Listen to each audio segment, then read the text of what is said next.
We are in a park with two children building a sandcastle. The boy watches their work, saying he thinks it's not right. He says that's not what he wanted, and the girl ends up laughing at him. At that moment, an older boy appears and steps on the two children's sandcastle while taunting them. After stepping on the castle, he tells the two to go somewhere else, making the girl cry over the destroyed work. Then the boy who was with her stands up to respond to the bully. Our protagonist tells him to get off the sandcastle, but this makes the bully angry and he asks what he was saying. The boy shows his irritation, telling him to take his foot off his castle. Seeing the protagonist's face, the bully shrinks a bit while trying to look serious. At that moment, a foot appears in front of him, almost like a shadow. In an acrobatic move, the protagonist manages to land a kick on the bully's face. With that blow, the bully is knocked down hard. While the protagonist remains ready for a possible attack, the bully slowly gets up while cleaning his nose. Then he notices he's bleeding and gets even angrier with the boy. But instead of retaliating, he starts to cry, asking for help. This leaves the protagonist without reaction while his friend hides behind him for protection. A few minutes later, the bully returns with a bandage on his nose and his older brother asking if it was the boy who hit him.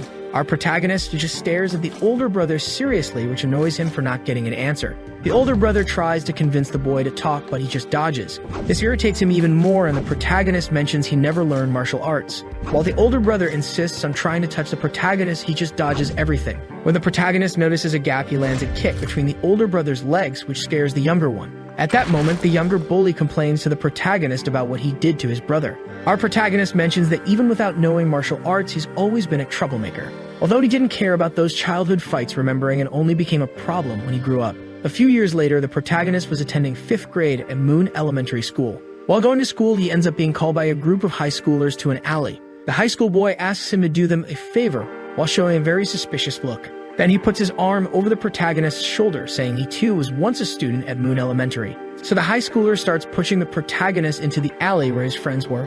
One of his friends mocks the high schooler, Austin, saying he had a talent for it, while the girl in the group tells him to hurry up. The high schooler looks at him with an even more suspicious look, asking if he would help them. Our protagonist turns to him and asks what they want. This question starts to irritate the high schooler, who tells him to hand over all the money.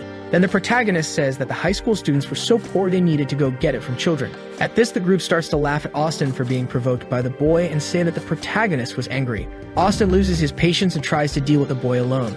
But the protagonist shows he knows how to deal with people like him. After dodging a few times, the group starts to take an interest in it, with the girl saying she was rooting for the protagonist. Seeing that this could attract a lot of attention, the other boys decide to help Austin deal with him. At that moment, the protagonist lands a knee on Austin's chin.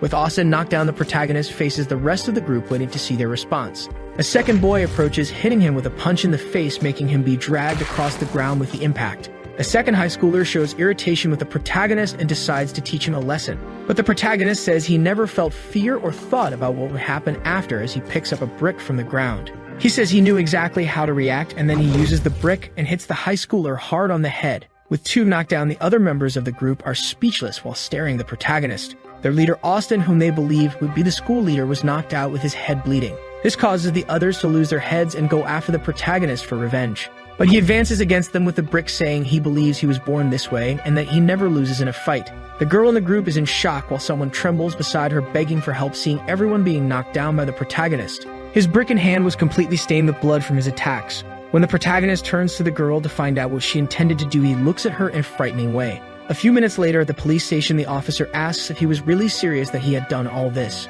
But the boy just remains quiet, leaving the officer waiting for some answer. At that moment, a woman arrives in the room with a coat and panting while calling for her son Seth. She apologizes to the officer while he just says it was all right, still awkward about the situation. After that, the two leave the police station without saying anything, with the woman watching her son. She asks if he was hurt, and he shakes his head no. Then she bends down to talk to Seth, asking him to promise one thing, which confuses him. His mother asks him to promise that he would no longer fight with anyone. Seth nods, agreeing, saying he had no other choice because he didn't want to see that sadness in her eyes anymore. She thanks Seth for the promise, but he remembers that at the time he didn't know the truth behind that sadness. Time passes and Seth arrives at high school, still having the same determined expression from that time. A boy opens the door with all his might while calling for Seth, clearly looking for a fight. Then he invades the room and lands a kick on Seth's back while asking if Seth thinks he's funny. With that kick, he ends up being thrown against the wall. The boy tells Seth to just obey him, and if he needs money to give to him, to ask someone else. Seth gets angry and thinks about retaliating, but he hesitates and simply apologizes. But then the boy throws his head to the ground and tells him not to do that again. He even says that he should be careful, especially near him, if he doesn't want to have problems. After the boy gives that warning, he leaves the room while surrounded by his friends who watch Seth laughing at him. Our protagonist clenches his fist while trembling with anger until he takes a deep breath and just says he did well in not reacting. Upon arriving home, his mother observes him and notices something. She works at a restaurant asking him how school was, and he just says it was great. He asks how the restaurant is doing, and she says it's going very well. Seth says all he wished for was to see the smile on his mother's face, no matter what happened. But at that moment, a black car appears on the street in front of the restaurant. As they go out to check what was happening, they notice there were several cars and some men got out of them. These men appear with a funeral photo saying that man had passed away, which shocks his mother. Seth is startled seeing his mother collapsing and asks what was happening. He looks back at the photo and remembers that on that day, something had happened to them. Years pass, and we see Youngjin High School, where there were rumors of a new student and the others were curious about it. As the student approached the classroom, the teacher mentions the transfer student and asks for help with him. At that moment, the student arrives in the classroom and introduces himself as Seth Kang. The girls stare at him, noticing he was quite handsome, while one of them seemed to recognize that name. But with the continuous murmurs, the teacher gets irritated and tells everyone to be quiet. The boys at the back of the room already observe him with malicious laughter, until one of the boys ends up noticing something and his friend asks what happened. This boy recognizes Seth too and believes it was a big coincidence. Seth introduces himself to the class, and the teacher tells him to sit on the empty bench at the back. Then he approaches his desk and sits next to the spiky-haired boy who was sleeping. As he looks to the side, he notices the boy staring at him with the same malicious smile as before. He decides to give a friendly smile as he recognizes the boys, noting that they also went to that high school. During the break, one of the boys approaches Seth and mentions they were sad when transferred in high school. The boys start to surround him, saying they're going to have a great school year. But Seth gives a smile that irritates the boy and asks if he doesn't remember who he was. Our protagonist says he couldn't possibly forget who he was while showing an empty and dead smile. That face scares the boy, and his friend gets angry with Seth asking if he was crazy. At that moment, the sleeping boy simply tells everyone to be quiet. He lifts his face a bit, asking if they didn't see that he wants to sleep while showing a stressed look. This scares the boy even more, who just apologizes to him. After avoiding a fight with the sleepy boy, the bully stands up saying he hasn't finished the conversation with the protagonist. Seth turns to his sleeping classmate, not understanding. The teacher opens the door trembling as he was a very old man and moves slowly to the desk. He tries to start the class until he gets confused and forgets what the planned lesson was for that day. Meanwhile, the boy continues to be outraged, thinking about Seth managing to leave him without an answer and already plans to take revenge on him. When he turns to Seth, he is staring at the window next to his sleepy classmate. Seth observes the weather of that day with a slight smile, while in the distance one of the girls was watching him. The girl believes this is the same boy she met when she was younger. But the moment he looks at her, she gets startled and turns away. He gets confused, wondering if she also knew him. But soon he ignores it and goes back to staring at the window, thinking it might be fun. After a while, he feels so relaxed that he starts to get sleepy. At the moment the spiky-haired boy is awake, Seth collapses from sleep under the table. The blonde boy stares at the protagonist and decides to leave the room for a moment. Then the bullies, who are watching him with fear, are impressed, until they understand it would be a chance to go talk to Seth, who was sleeping. With it, the bully joins his friends and goes to the table to settle the score with him. But at that moment, someone comes to stop them. The girl who had recognized him stands in front of the boys to prevent them from approaching Seth. This irritates the bully, saying it's going to be her turn too, but the girl says they can't cause trouble in the classroom. He says he doesn't care about that and tells her to get out of the way. But she doesn't hesitate, saying that as the class representative, she wouldn't let them do whatever they want. At that moment, Seth's hand appears on her shoulder, saying that although he appreciates the help, he prefers that she step aside. Our protagonist refers to them as his high school friends. He asks if they missed him because he missed those classmates while showing excitement for a fight. While the representative watches him curiously, the protagonist begins to explain about his life, saying that he held back when he was younger because of his mother, and with that the bully already notices something different. But he also remembers his father's words, saying he shouldn't let anyone kick his behind. A few minutes later, the blonde boy returns to the classroom and notices something different there. He realizes the bullies were no longer there and goes back to sit, while Seth seemed to have gone back to sleep. The class representative tries to look at Seth without turning her face, while the blonde boy lowers his head and goes back to sleep too. Then she turns to the protagonist, who slept like a fool. Meanwhile, a boy asks the bullies about them losing to a transfer student. This boy is intimidating and stares at them with superiority while trying to confirm their story, asking for help. The bully had a bandage on his nose while saying he used to be weak in high school. But something changed in him, and with that he remembers how Seth knocked them all down with a single blow. The big guy complains to the bully Nathan, saying he should be ashamed of losing to a weakling. Then the big guy heads to their classroom and looks through the window, asking if the transfer student was there. With that, he opens the door, with everything already starting a speech for the classroom, wanting to know who the new student is. The representative gets startled to see who it was this time, and he already starts trying to guess who it would be. Nathan mentions it was the boy next to Victor, while the protagonist continues to sleep. Then he says he will give his welcome to the newcomer. As he approaches, the classmate of the representative wonders why he was there. Despite the big guy trying to talk to Seth, he doesn't respond, which irritates him even more. Seth lifts his head, still sleepy, and the big guy says he took care of his money source. The big guy introduces himself as Goblin from Jungsan High School and says you must have heard something about him. At that moment, Goblin starts to look closely at Seth's face, realizing it was familiar and wonders if they've seen each other before. Our protagonist asks what he's talking about, and then the two recognize each other. It turns out that Goblin from Jungsan was the bully who destroyed his sandcastle when he was a child. Remembering this, Seth gets excited, asking how he's been and how his brother was. But he doesn't realize how much Goblin was sweating cold remembering his face. Trying to stay firm, he just says he'll see him later. Seth smiles, saying it's all good as Goblin leaves the room being questioned by Nathan. The bully tries to force Goblin to solve his problem with Seth until he sees the big guy's face again telling him to move. Nathan doesn't understand anything and asks if he wasn't going to solve the case, but Goblin reinforces that he should get out of the way. With that, Goblin walks out of the room and Nathan just looks confused and turns to face Seth, not understanding anything. Seth feels at home returning to his old neighborhood until they realize something. Both he and the representative have a slight premonition while Goblin makes a call to his older brother. Back at Seth's mother's restaurant, she asks how school was going. He says it was fun, and she already asks about their promise. Seth says he remembers he shouldn't fight anyone unless they hit him first. His mother already shows concern, and he says he would leave because he had class that day. But as he leaves the place, he is greeted by a man calling him boss. At that moment, he sighs, reminding the guy that he wasn't supposed to do that, and he had already asked him to stop. The man calls him boss again, and the protagonist repeats that he stopped calling him that. After getting into the car, he asks to go quickly, and the driver continues the journey while his mother watches them. Back at school, Seth is sleeping in the classroom next to Victor. Hours pass, and so do classes, while Seth just lies on the table sleeping and the representative stares at him. While the boys talk nonsense in the room, the physical education teacher opens the door. Then the representative tells everyone to stand up for the teacher. He goes to the desk already without much enthusiasm and notices something in the room. The two sleeping in the back end up annoying him while the students get worried. With that, the teacher goes to the back of the room very angry and stops behind the two. At that moment, he pulls both of their ears and lifts them to wake them up. The teacher starts complaining to Victor, saying he only let go last time because he was busy with other things. As for Seth, the teacher doesn't recognize him and asks who he would be. That the representative raises her hand, explaining that Seth was the transfer student. But since they were sleeping in class, the teacher sends both to the running field. On the running field, the two look around while complaining about having to do this. He explains that the two would have to run 3 laps around the field. But he includes that the first to cross the finish line wouldn't be punished for their behavior that day, while the loser would regret being born, but the two continue without any enthusiasm. As the teacher ends up shouting, demanding an answer, Seth accepts his orders. Then Victor starts running, and the teacher already hurries Seth for not running yet. At first, he runs without any enthusiasm or concern, until he mentions it would be embarrassing to lose, and with that, Victor gets excited to run. Victor starts to speed up, and Seth manages to keep up. But Victor accelerates even more, hoping to leave him behind, which disturbs Seth. Understanding that this would be a contest, he gets excited about the idea.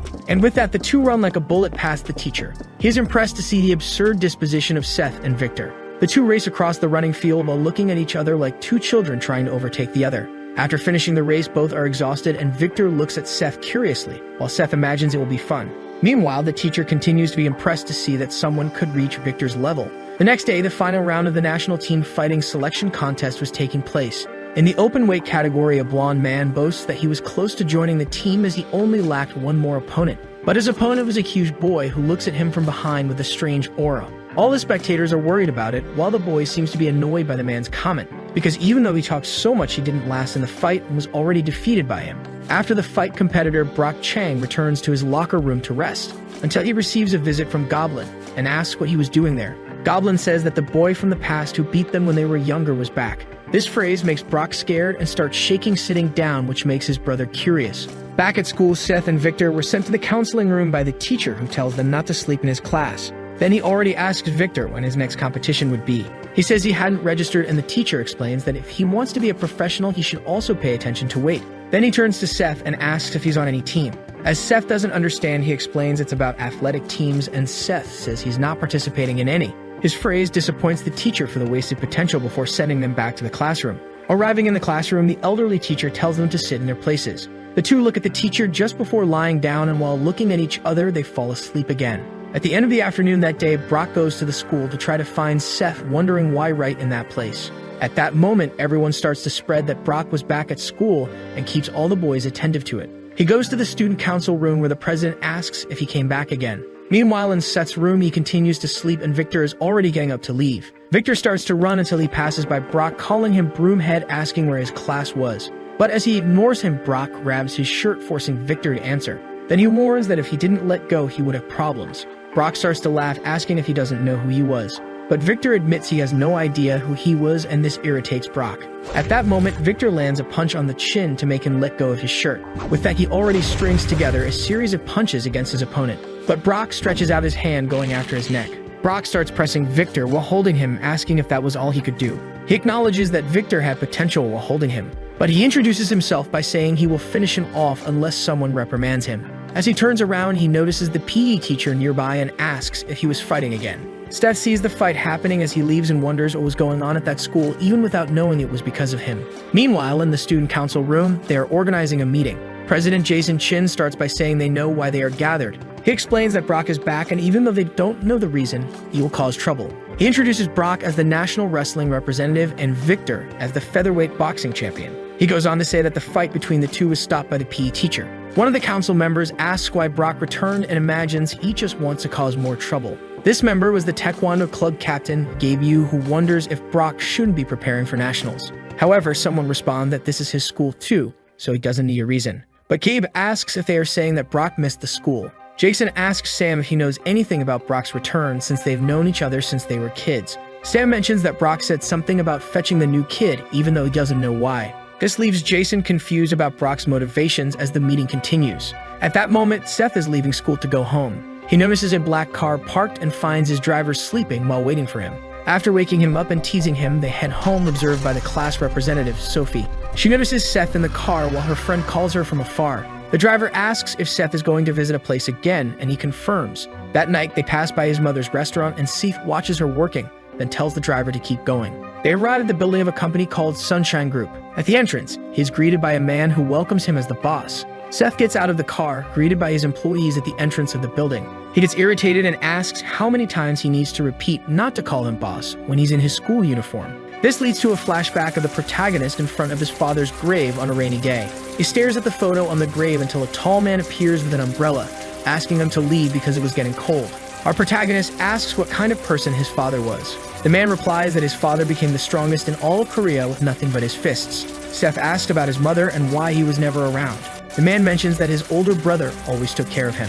He explains that sometimes his father would leave work just to see him. While Seth is impressed by this revelation, his uncle mentions his father's last words. He said not to let anyone kick his butt because it was shameful. They recall watching from afar as Seth was bullied by his schoolmates. Back at the school, President Jason goes to the protagonist's classroom with his partners and tells them to wait outside. When he enters the room, he immediately notices the two troublemakers sleeping while the rest of the students are worried about his visit. Sophie is impressed by the president's visit, while her friend thinks it would be a good idea to change classrooms. Jason greets Sophie, and when she asks what he is doing there, he asks who the new student is. She asks if he did something wrong, and Jason explains that he just wants to ask some questions. At that moment, Seth wakes up making a lot of noise, catching their attention. As soon as Seth faces the president, he is called to the student council room. But he asks who he is, making Sophie worried before explaining about Jason. Our protagonist thanks him for the visit and asks if they can talk right there. Jason begins to lose his patience with him and simply asks him to follow along with Victor before leaving the room. Sophie says the president is a nice guy and asks him to just do what he says. Right after, he nudges Victor to wake him up and explains what happened. Upon hearing this, Victor jumps up, knocking over his chair, wondering what was happening to everyone. He heads to the council room and Seth asks Victor to wait for him. Then he notices the class representative watching him. To calm her down, he gives a slight smile, saying he'd be right back while following Victor. In the council room, Victor drags the chair he brought. After arranging it, he sits down, asking why he was called to that room. Jason adjusts his glasses and gets straight to the point, asking if he knows who Brock Chang is. Both of them are confused until Victor starts to remember the fight with the guy from the previous day. Jason explains that until 2 years ago, this school was for athletes. The government sent the most talented athletes from all over the country to study there. Victor asks why he was there if everyone knows this story, although the protagonist has no idea about it. Jason continues, explaining that currently it's just an ordinary school because of Brock, who caused many problems until he left. But now Brock is back to find the new kid, which makes everyone curious. The president asks what their relationship is, and Seth stays silent for a moment. He admits that he has no idea who Brock Chang is, which leaves everyone even more confused. Meanwhile, in the counseling room, the teacher talks to Brock, saying he heard he was on the national team. He asks why Brock doesn't seem happy since he thought that was his dream. Brock simply stands up and says he's leaving while the teacher calls him for a final piece of advice. The teacher tells him never to give up on sports no matter what happens, but Brock just stares at him and leaves the room, letting the door close behind him. Back in the student council room, Jason explains what happened during Brock's time, saying several students were suspended. When he arrived to see what was going on, it was too late because Brock had taken down several students and faced Jason all bloody. Many students had athletic careers and were forced to abandon them, while Brock was nearly sent to juvenile detention and expelled. He explains that a judo team member was going to the national team but was stopped by what happened. After this incident, the school was abandoned by sponsors and became an ordinary school, with the clubs remaining intact. Jason mentions that the one who helped Brock was the teacher, preventing him from being punished and introducing him to a team. While Seth starts to tire of the story, the president again mentions that he came back because of him. Victor begins to get irritated, looking at Seth curiously about this, while the protagonist continues to understand nothing. At the end of the day, the two are leaving school while the representative waits for them outside. Our protagonist notices her there waiting, and Victor ends up giving a teasing smile. Sophie asks if he's okay, and Seth confirms, which makes Victor exit the scene wishing him good luck. Steph continues to be confused about it while Victor says goodbye to both. He asks if Sophie was waiting for him, leaving her without an answer. Then she puts her bag in front of her face, trying to formulate a phrase, and Seth continues not to understand, until she asks if he remembers her while trying to look at him directly again. But he responds that she is the class representative, which irritates her. Sophie tries to help, asking if he remembers when they were little, and he says he knew. Steph mentions that he remembers her from spring daycare and that they were very close friends at the time. The representative gives a slight smile while Seth continues talking about how they used to play a lot at his house, which makes her smile. They remember various moments together, from playing in the trees to her kissing his face. Then he says she doesn't need to worry because he wouldn't tell anyone she kissed him while pointing to his face. Steph explains that they were children, but then she becomes quite disheartened while he asks if she waited so long just to ask that. At that moment, the student council members start to leave, and she complains, asking who said she was waiting for him. She follows the president and leaves with the council members, leaving Seth alone. Seeing the two talking, the protagonist believes they get along very well and just smiles. As he goes the opposite way, he remembers when they were children. Our protagonist smiles as he continues on his way until he sees the car for his ride stopped again. He finds his driver sleeping again and starts to get into the car until he is greeted by the still sleeping driver. Then, when he asks why he is always so nervous, the driver wakes up, apologizing. Again, he asks if he should pass by his mother's restaurant so he can see her. Seth says no and asks them to go straight to the company. Arriving at the Sunshine Group building in the president's office, he shows boredom with the paperwork. He starts to shuffle through the papers, asking what he should know about these matters. But his uncle asks him to speak more professionally when at work. The two stare at each other, and the protagonist asks if he really needs to do this since he's not officially the president yet. However, his uncle reminds him that the Sunshine Group is the product of his father's work, and as the only son, he should inherit it. Our protagonist says he's only 17 and doesn't know much about these things. With that, his uncle gets irritated, saying that Sunshine is not an average corporation. He mentions that the roots of Sunshine are what people call gangs, explaining that they only appear legitimate. Their company handles numerous illegal businesses that have arisen in the underworld in every possible sector. His uncle calms him, acknowledging that he still has 2 more years before he truly takes over the business. But he already advances that this means nothing for the business because he is the son of the boss whom all the executives have accepted. Our protagonist sighs until they receive a call. Then Seth's uncle answers the call, and someone says that the people from Busan were there, but the call is dropped. He gets deeply irritated until a door is kicked open, and the uncle asks what they think they were doing. At that moment, the boss of the Busan group, Derek Paik, invades the room, asking if he wasn't welcome there. While the uncle says that it was betrayal, Derek responds angrily that he doesn't accept Seth in power because he's just a boy. His attitude irritates the uncle so much that he needs to be stopped by Seth, who intervenes in the conversation between the two. Our protagonist stares at him and asks how Derek's nose was with that. He replies that he was careless last time, and Seth asks if he would like a rematch. This excites the protagonist, saying it was the perfect time because he was in a very bad mood, and he jumps on Derek.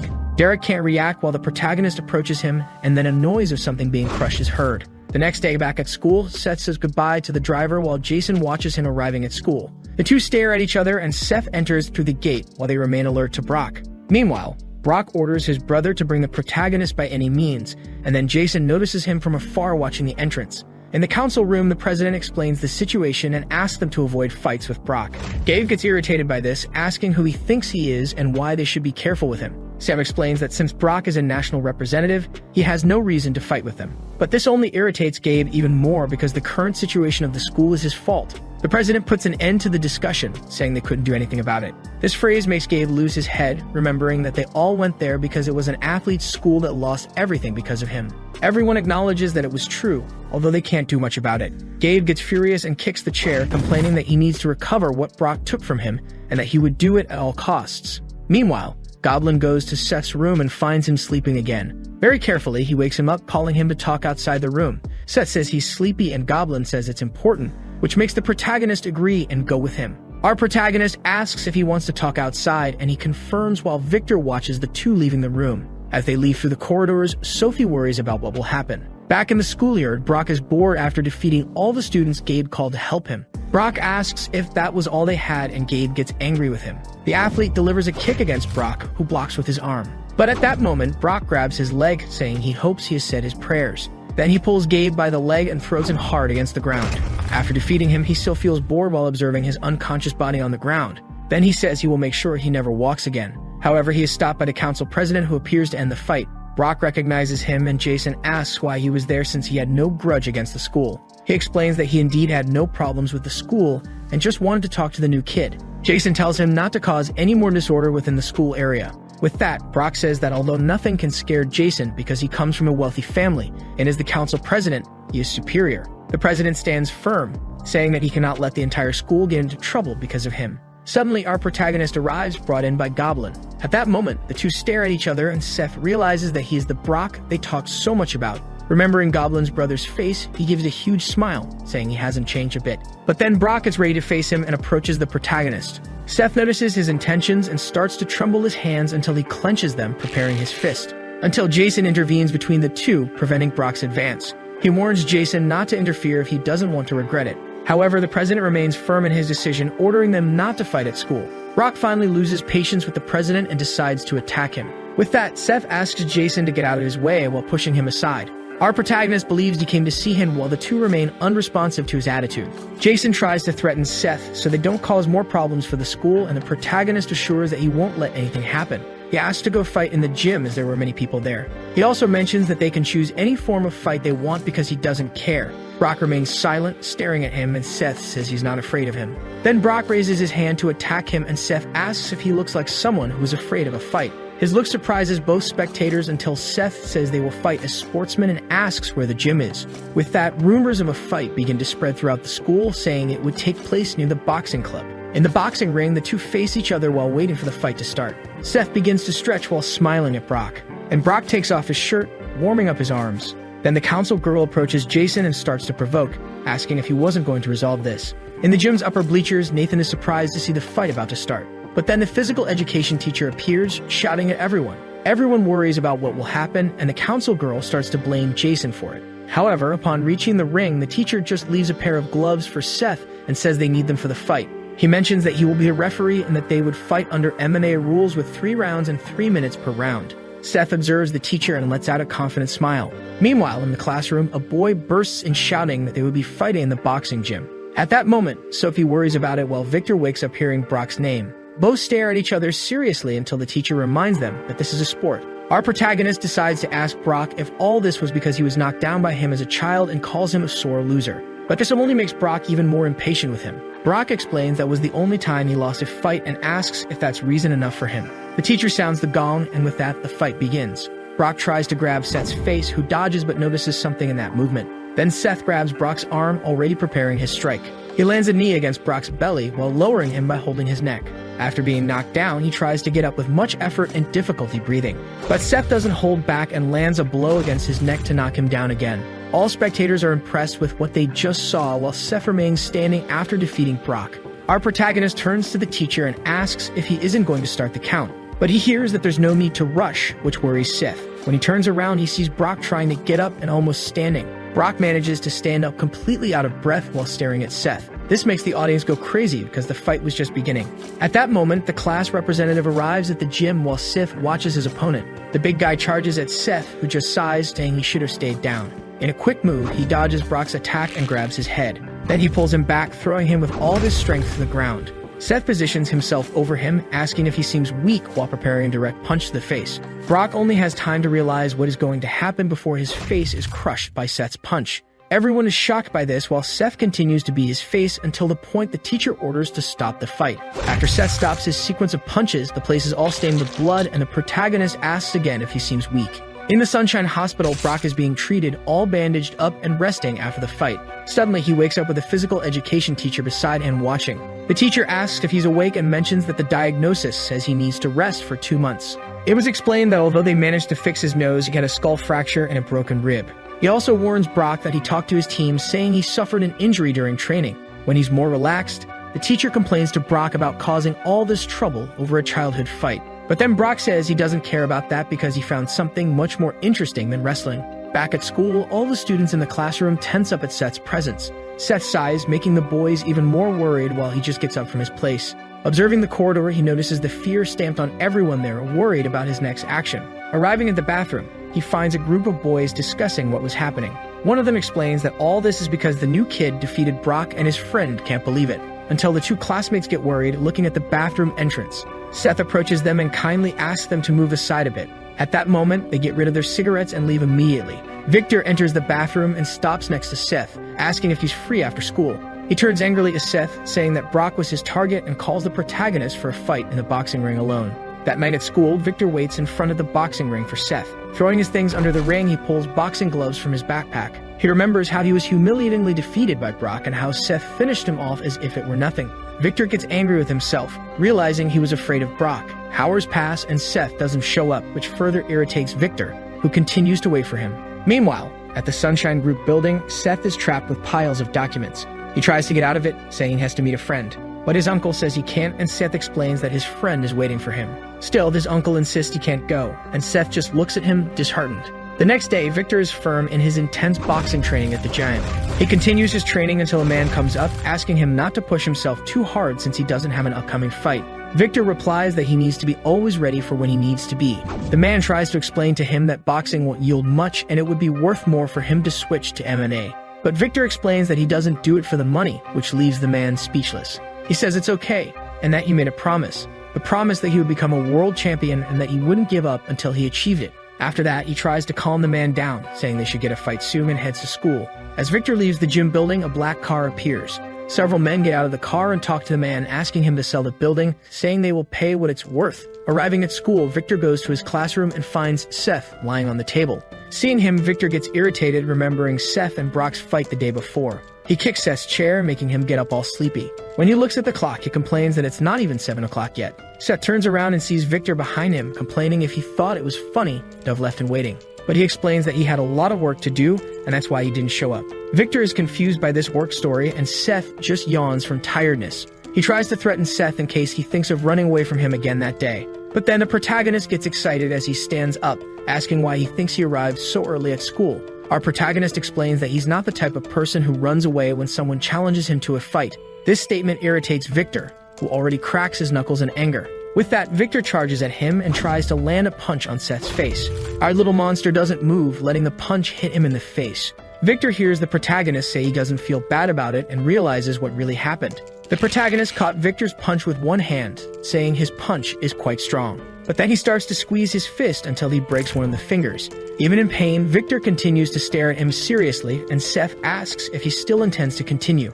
At that moment, Victor prepares a punch with his other fist to knock Seth down. But all his punches are dodged until he corners himself against the wall. Victor charges at him, taking advantage of the situation, and prepares a direct punch to the protagonist's face. But Seth simply slaps his fist down, dropping Victor's arm, which impresses him. Trying to continue the attack, Victor prepares his other fist to strike. Our protagonist gets tired of being on the defensive and goes on the attack, until a boy arrives in the classroom and is shocked by what he sees. At that moment, Seth was almost being hit by Victor while he was about to land a punch on him.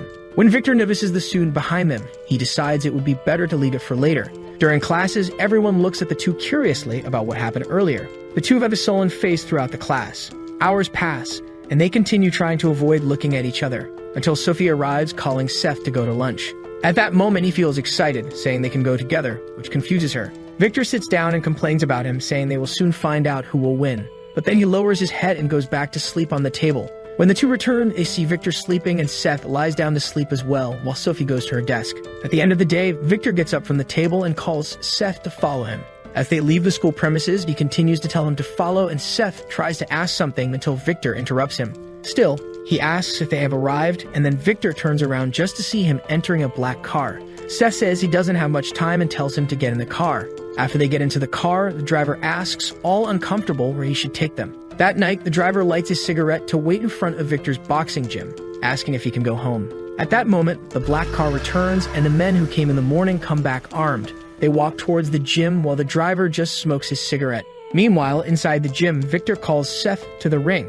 Then Seth looks to the side and sees a photo hanging on the wall of a fighter with a child. But Victor gets impatient and tells him to hurry up since Seth said he was busy. When Seth enters the ring, Victor admits he's been interested in him since he was transferred. Our protagonist still teases his opponent, asking how he managed to see him if he was sleeping. Victor gets irritated by his comment, and Seth tells him to just hand over the gloves. With that, Victor explains that this time he will fight without gloves because this is his sport. The two stare at each other seriously, and Seth pulls his tie to take off his shirt. At that moment, Victor is impressed to see the number of scars on Seth's body. He continues to provoke Victor, asking if he was scared, which irritates him even more. The fight begins with Victor charging at him with his speed. The moment he intends to land a punch on Seth's face, someone yells out for him. His coach appears, panting at the door, and disrupts the two's fight. He asks who the people outside the gym are, which makes the two curious. When Seth goes out, he sees his driver subduing the vandals who wanted to invade the gym. He asks what happened, and the driver explains that they intended to attack. Our protagonist asks who they were and why they did it. The driver says he has no idea why, and Seth decides to take one of them to ask better. Back at the Sunshine Building, they hear that the gym has unpaid debts, and that's why they were going to settle accounts. He asks if the idea was to forcibly take over the gym building with that, but the man says they intended to buy the coach's gym. Seth asks his uncle what they should do, and he asks what the protagonist would like to be done. Back at school, the teacher says Victor hasn't arrived and asks if anyone would have any idea where he was. Everyone starts to suspect that Seth did something to him the day before, and Sophie turns around. Then the teacher just ignores the absence and decides to start the class anyway. Hours pass, and Victor still doesn't show up in the classroom. Suddenly, he appears in the room and goes to the table to talk to Seth outside. The two leave the room and leave Sophie even more worried. On the side of the school building, Victor stands in front of Seth holding an envelope. He shows it and asks what exactly that envelope was, explaining that he received it the day before. Victor comments that his and his father's debt were paid with interest, and Seth questions what he means. This irritates him, and he asks if this was Seth's doing. But Seth asks what the problem would be with that. With that answer, Victor tells Seth not to meddle in his family's problems, but the protagonist asks if that's how he protects his pride. His phrase irritates Victor even more, who grabs his collar, but Seth tells him to return the money if he doesn't want the help. But Victor explains that the collectors disappeared and asks what he had done with those collectors. Seth frees himself, telling Victor to just focus on his boxing. He also reminds Victor of the promise he made to his father to become a world champion. Then Victor steps back when he realizes that Seth knew about it, and Seth warns that he can call him out for a fight whenever he wants. As Seth walks away, Victor can only watch him leave, which again disturbs him. Back in the classroom, Sophie stares at the door waiting for her beloved to return. But when he arrives, she gets startled, asking what she was doing.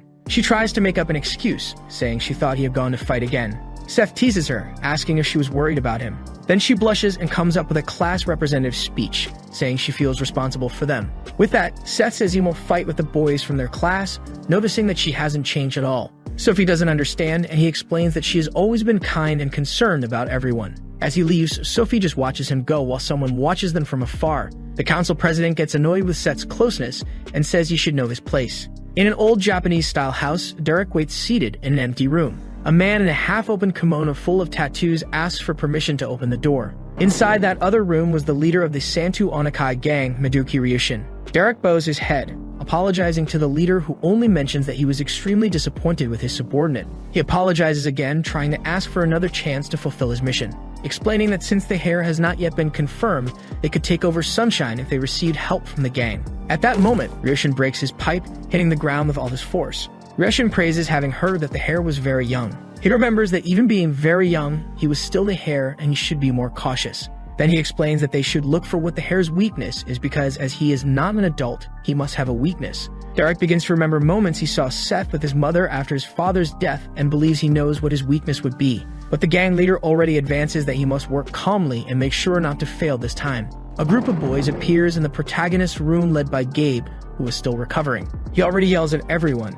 asking who the new kid was, and Seth introduces himself. Gabe looks at him angrily, asking if it was him who defeated Brock, and calls Seth out of the room. But this time Seth stays in place and asks if they think he's a dog to go when called. This irritates Gabe until Victor arrives, telling him to get out of his way. When the other boys notice who it was, they become worried. Gabe gets angry at that, and Sam appears in the room, telling him not to touch the new kid. Sam mentions that he would join the judo club, leaving everyone confused. The two argue in the room while Seth continues to be confused by this whole story. But then another person approaches the room thinking they had guests. At that moment, he observes the corridor, noticing a group of people approaching. The head of the Moon Club, Damien Cha, complains to the boy who was approaching for going there too. That boy was the head of the Kendo Club, Scott Choi, who also brought a group of students. With that, Seth sighs, asking what was happening while fixing his hair. Seeing the mess this was becoming, Sophie calls everyone's attention. She says that because of them, the whole class was uncomfortable. Each of them gives their excuses for why they were there, and Sophie simply expels everyone from the room. After closing the door, she turns to Seth, saying he can be more at ease now. Except she forgot the main door where they try to re-enter. Ignoring Sophie, everyone comes back to surround him to call him to the sports clubs. While Seth thinks about what he should do with these people, Sophie just tries to expel them from the room. At that moment, the physical education teacher appears, complaining to everyone. After everyone stares at each other, the teacher says he understands what happened and sends everyone to their rooms. Seeing that they wouldn't have much to do, everyone leaves the room with Gabe warning that he would come back to talk to him later. The teacher calls Seth to the counseling room, but he doesn't understand what happened. In the counseling room, the teacher remembers that they were an athlete's school and tries to ask him to join a club.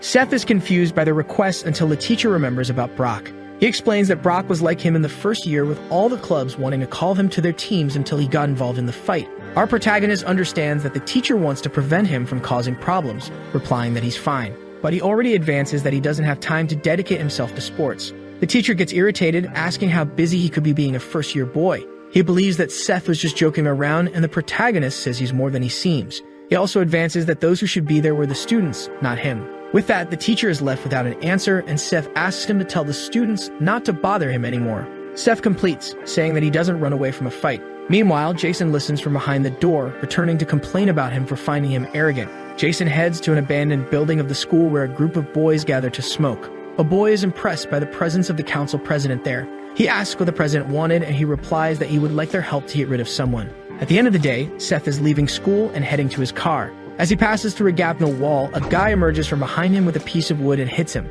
Some time passes, and Seth begins to regain consciousness in front of the guy Jason was talking to. The boy smiles and starts talking to him while Seth stares at him with his injured head. When he manages to stand up, the boy with a piece of wood hits him in the back. Then Seth stares at him seriously and gets annoyed with the protagonist's look.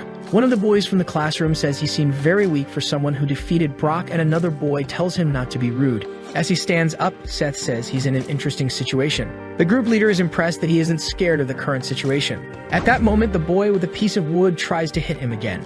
But this time, the protagonist is prepared and ducks, aiming a punch at his hand. This blow returns the attack and disarms him, sending the wood flying into the air. With that, the group leader is impressed with the move while the boy screams in pain from the blow. His hand was completely destroyed, and Seth just says he was being too noisy. Then he lands 2 punches on him, knocking him down before asking who those people were. While the leader is speechless, Seth says he doesn't care much about who they were and just wants to resolve this quickly. The leader says he's arrogant and orders everyone to go after him, making the group surround the protagonist. Seth observes his adversaries well, and when the leader orders them to attack, they all charge at him. Our protagonist lets out a slight sigh, preparing to fight, and when he's ready, he starts knocking down his adversaries. One by one, they are knocked down by Seth's blows, while one of them tries to catch him off guard with a chain. Seth manages to free himself, hitting his face while another henchman tries to grab him from behind. But the protagonist pulls the chain boy, throwing him against his other sneaky adversary, knocking them both down. At that moment, he grabs the chain, saying it was fun while showing a sadistic smile. The leader gets angry again, ordering his henchmen to finish Seth off quickly. Then they go to get the bats to end the fight once and for all. As soon as they start trying to hit him, Seth dodges the first attack. With that, he strings together blows on each of the aligned henchmen, getting rid of all those in his way, until he is caught by surprise, becoming immobilized while another boy approaches with the bat. As he prepares to hit the protagonist, he quickly lands a kick to the face while throwing the other against a wall. After freeing himself, the protagonist turns against the boy who immobilized him, landing a series of punches. Another boy tries to catch him off guard with a bat in hand to finish the fight. He manages to hit the protagonist's head, who stands up feeling the pain of the blow. When he sees his own blood, he simply loses his head as he turns to his adversaries. At that moment, he charges at the remaining boys from the group. Their leader is simply without reaction to what he just saw. His entire group was completely defeated by Seth, who remained standing. With that, he notices that the protagonist was the same boy who finished off his friends with a brick when they were younger. When he charges at the leader, he cowers in fear of the protagonist. Seth grabs him by the neck, asking him to tell who was the guy who sent them to do this.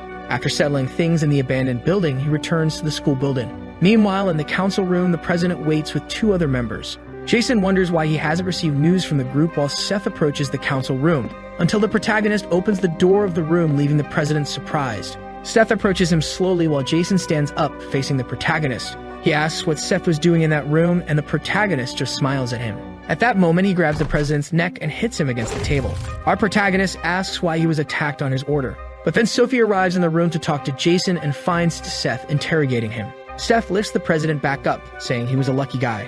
After releasing him, he heads for the door while Sophie watches him frightened. He understands what the situation was and simply heads for the door, leaving Sophie behind. The next day, she sits disheartened at her desk, still remembering what she saw the night before, and tries to turn to Seth. At that time, Seth's car arrives at the school with his uncle saying he wouldn't question what happened. But he says he would provide some bodyguards for him. Even with Seth insisting nothing happened, his uncle doesn't believe it because his face was cut from the blow he received. The two argue a bit about the situation until Seth puts an end to it, telling him not to do that. But his uncle reminds that they are having problems with the leaders of Buzan and Pohan. He already advances that it's better for Seth to be prepared while he asks only that they stay out of sight. When he arrives at the classroom, Sophie is startled to see him. Arriving at his desk, Victor teases him, saying it was a shame while asking if they had beaten him up. Although Seth explains that it was 11 against 1, Victor just says it was nonsense. An announcement comes over the loudspeakers calling Seth to the principal's office, which makes Sophie and Victor curious. Victor asks if something happened with Jason, because his uncle is the principal and his father is the real owner of the school. Already advancing also for him to be careful because it's not well known what he is capable of. When he opens the door of the room, he sees Jason with several school employees. The principal, Calvin Shin, confirms the protagonist's name and mentions that he has caused many problems since his transfer. At that moment, Jason lets a slight smile escape, knowing the outcome of this conversation. He begins to list Seth's cases of fights, including the assault on the council president. With that, he concludes by mentioning that Seth was expelled from school. The president keeps smiling until he notices that Seth just looks at that comment with a smile, asking if that was serious. Right after that, he pulls out his cell phone to make a call. In a few seconds of conversation with his uncle, he orders to buy the school he attends. Several cars start to appear in front of the school, which makes the students curious. Seth's uncle steps out of one of the cars, heading to the school followed by their bodyguards. Calvin notices the commotion of his uncle arriving and asks what Seth had done. At that moment, the group opens the door to the principal's office. Jason tries to question who those men were but ends up being immobilized by the driver, who tells him to stay quiet. Approaching the principal, the uncle hands him an envelope. The principal gets angry with them for invading the school, and the uncle just tells him to read the content inside the envelope. After staring for a while, he opens the envelope and is shocked to see the content. It's mentioned that the principal had been involving the foundation in illegal activities for years, and the uncle promises not to mention anything if they hand over the school. Calvin gets angry, but as he tries to complain, he is grabbed by the neck. Then the uncle mentions that he had been spending the students' lunch money for his own benefit and that they should resolve this calmly. Back at the Shin house, Calvin talks to his brother, apologizing, because he had been forced to sell the school, which angers him. His brother complains to him, asking if he had gone crazy, and all he receives in response are more excuses. He examines the documents, noticing that it was the Sunshine Group, saying they are a bunch of criminals. When Jason arrives in the room, his father asks what happened at school. Jason explains everything that happened in recent days, and his father just picks up the phone to call the senator. He asks the secretary if they had heard of the Sunshine Group. Meanwhile, at the Sunshine Building, the uncle explains what was done, saying it was easy because they were guilty. Although Seth asks if this could cause problems, the uncle starts listing all the crimes they found in their records. Our protagonist is impressed with how much he discovered in one day, and the uncle remembers that since he went to that school, they were prepared. But then the uncle asks who will be the new director of the Youngjin Foundation because he believes Seth would choose the new director. However, although he believes Seth had someone in mind, he simply hadn't thought about it yet. The next day, Seth arrives at school, heading straight to his desk. As he sits down, Victor watches him curiously, who ends up noticing the look and starts watching him back. After staring at each other for a while, Victor gives up and turns his head down again. Sophie watches Seth from afar and gathers the courage to approach him again. She asks if something happened because she didn't see him after he went to the principal's office. Seth asks if she was worried about him even after seeing him that way, and she says he's a classmate. Our protagonist gives a light laugh and smiles at her, saying she didn't need to worry. But at that moment, Jason arrives in the room, bursting through the door. calling for Seth. Everyone is impressed with the president's visit while waiting for him to say something.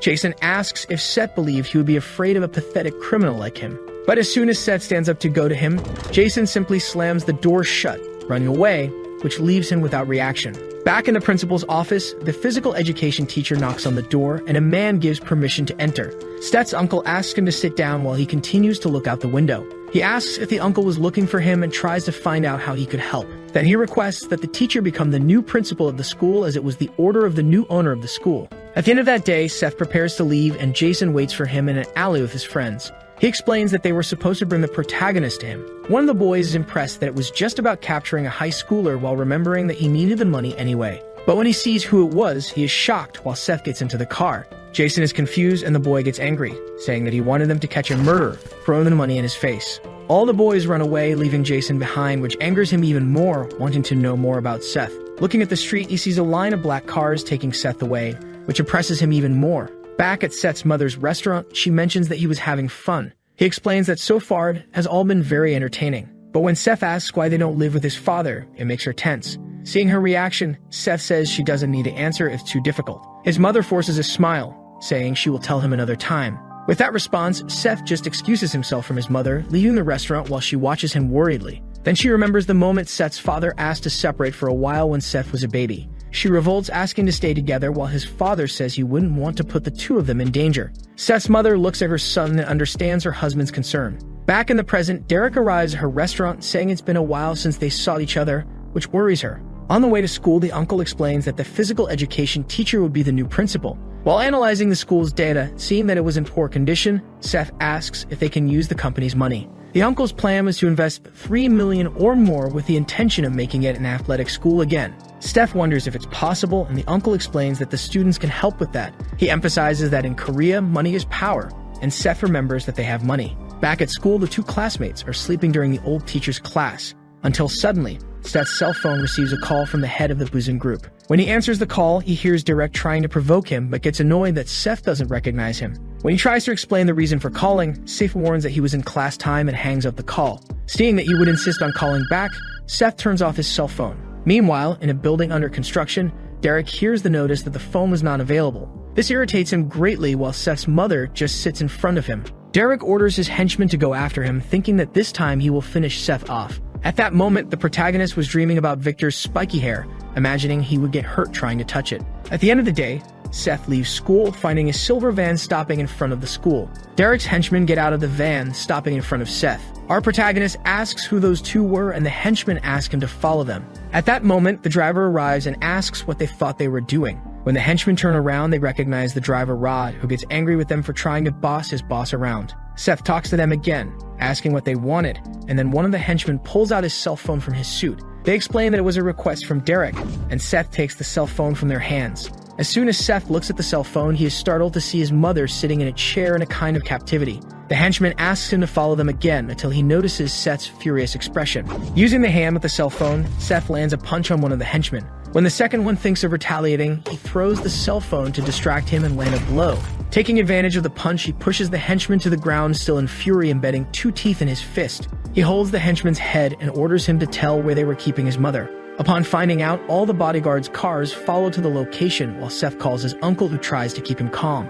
Our protagonist yells, remembering that they kidnapped his mother, but his uncle tells him not to stoop to their level. Back in captivity, Derek is again trying to make a call with no success and doesn't understand why. He looks at Seth's mother, saying he has nothing against her, but he doesn't think it's right for a child to be running Sunshine. However, his mother says that Seth will do a better job than him, leaving Derek irritated. She says he's just a delinquent as she stands up from her chair to tower over him. The protagonist's mother ends up losing her smile and stares at him with a serious and aggressive look. Then the uncle reveals something to Seth that leaves him completely surprised. The protagonist is inside the car, very irritated by what they did to his mother. His fleet of cars arrives at the designated location. Seth starts to get out of the car and his uncle is waiting. Adjusting his tie, he asks where his mother is. The man turns his face, indicating that she is inside. Without thinking twice, the boy starts running. Then he goes up the stairs. Arriving forcefully, he kicks the door. His mother is serene as if nothing had happened. Surprised, Kang calls for his mother. Looking around, he realizes that all the men are lying on the floor while the woman is standing.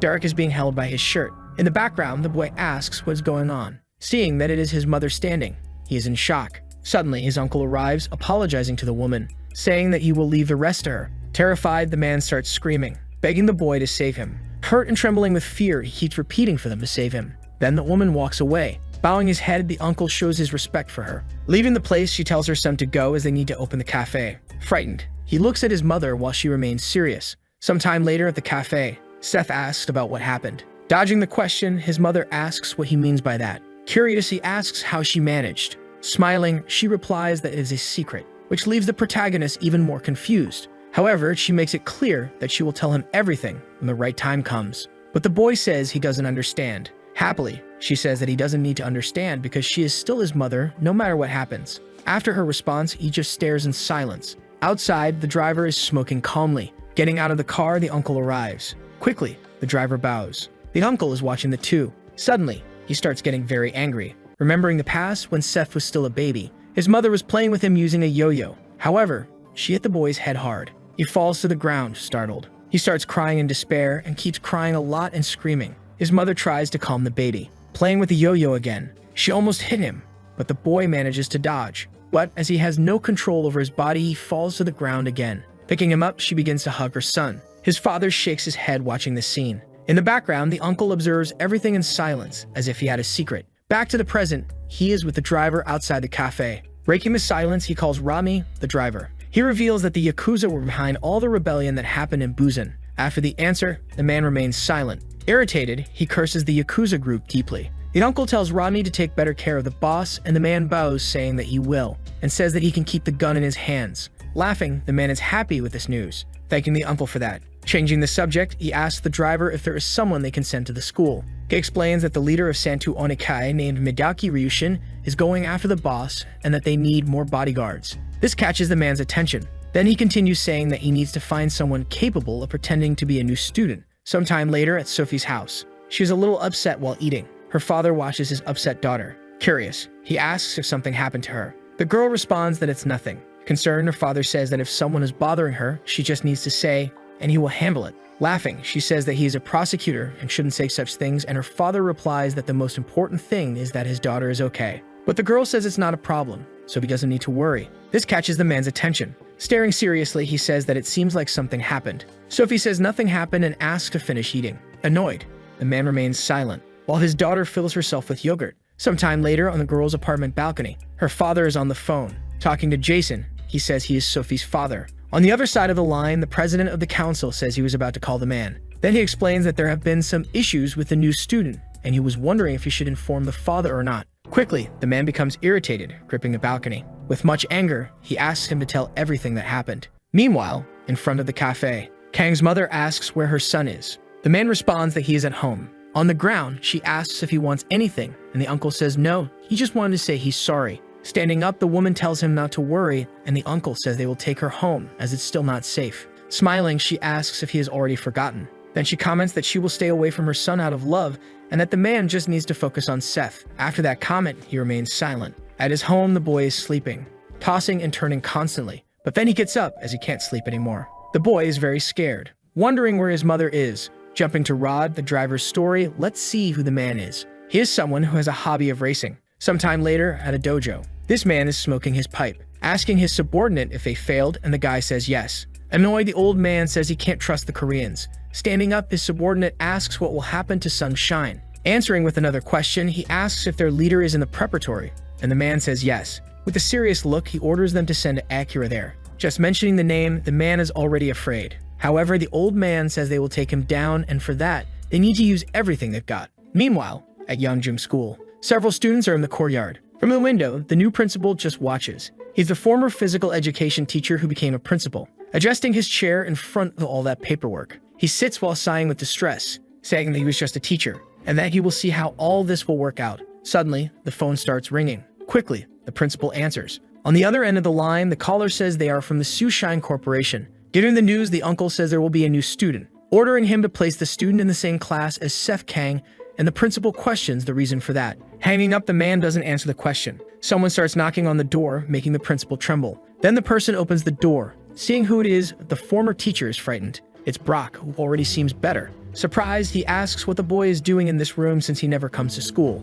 Looking serious, he replies that he came to congratulate the man on being the new principal and also to ask for a favor. Not understanding anything, he asks what favor he wants. Lowering his head, he asks to let him join the school because he wants to graduate. This leaves the principal very confused, not understanding anything that is happening. In the school hallway, a student is walking. Inside the classroom, the students are listening to the teacher, who quickly says they have new students, leaving everyone confused. Looking to the side, she says he can come in. Then the man opens the door. Everyone in the room is silent. When the new student turns around, all the others are surprised and scared. The teacher asks him to introduce himself. In a casual manner, he says his name is Brock Chang, leaving all the students in shock. Annoyed by the noise, the teacher tells them to be quiet and asks the other new student to come in. The other new student begins to enter, standing side by side with Brock. Introducing himself, he says he is June Kim, saying it's a pleasure to meet everyone, and the girls fall in love with the new student's appearance. Jealous, the boys in the room are bothered by this. Nervous, the teacher adjusts her glasses while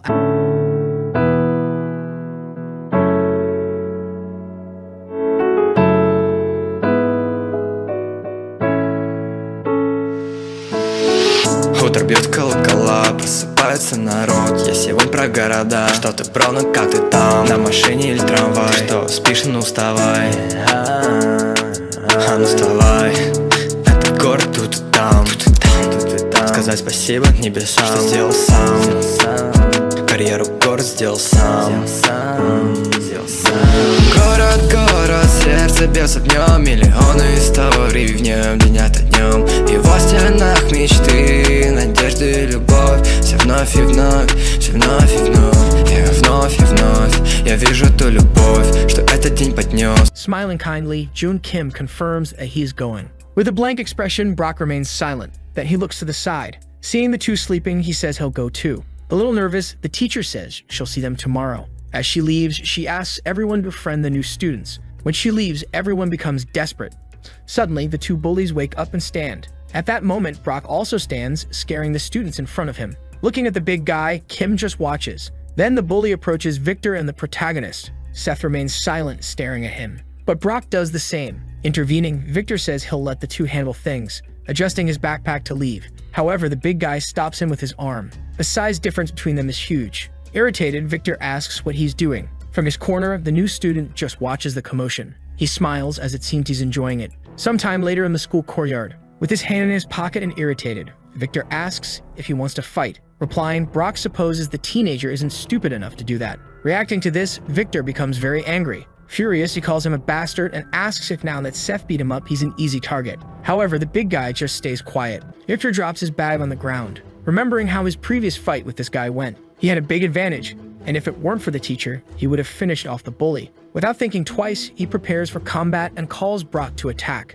Cutting the tension, the big guy says it will be in the ring, concluding that gloves will be used. Confused, the blonde asks what he means by that. Explaining, Brock says he wants to learn boxing, and that he can learn properly if he fights against the blonde. This leaves Victor even more confused. At the same time, in front of the school, the protagonist walks. His classmate starts following him. Stammering, she calls out to her classmate. She's very nervous, unable to speak, and Seth asks if he did something wrong. Replying, Sophie says no, she just wanted to ask if he's free on Saturday, which confuses him for a moment. Handing him 2 tickets, she says she got 2 movie passes. Showing the tickets, she says she heard it's going to be a good movie. Excited, the hero accepts immediately, surprising the girl who asks if he's serious, and the boy confirms that he is. Reacting to this, she sighs in relief. While holding the tickets, she smiles, saying that's good. Watching her, the protagonist gets an idea. Suddenly, he asks if she's free today, asking if the girl wants to grab something to eat. Sophie remains silent because the invitation was unexpected, and the protagonist says he found a very good place. Then, she starts to smile.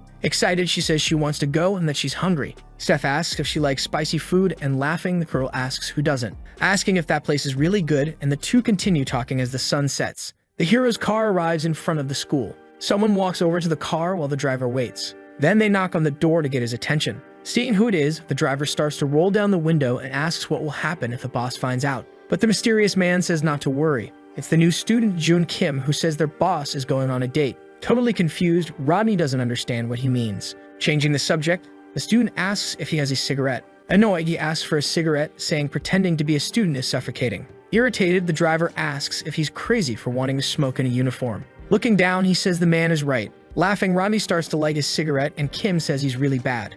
While smoking, he asks how the school is going. Calmly, Kim says they're just kids. However, the driver says nothing can happen to the boss, and the new student tells him not to worry about that. Showing a hidden blade in his sleeve, he says the driver already knows him. Later that night, in the boxing gym, Victor is fighting Brock. He punches while Brock defends, but quickly, the speed begins to increase. Brock continues to defend, but now with difficulty. While hitting, the blonde notices an opening and prepares to strike, landing a direct blow to the big guy's ribs, who feels a lot of pain, looking to the side. Without realizing, another blow approaches, this time near the face. With no time to react, he takes a left hook straight to the middle of his face. Victor is very focused on the fight. Brock starts having difficulty staying on his feet, which catches his opponent's attention. Confident, he asks if he really wants to continue the fight. The man remains silent. Opening his eyes, he asks if that's all he's got. Reacting to that question, the blonde becomes deeply irritated, to the point where his veins become visible. Throwing another punch, he says that Brock can't even punch properly. He continues throwing more and more punches as Brock stays on the defensive. Victor is already sweating from how much he's punching.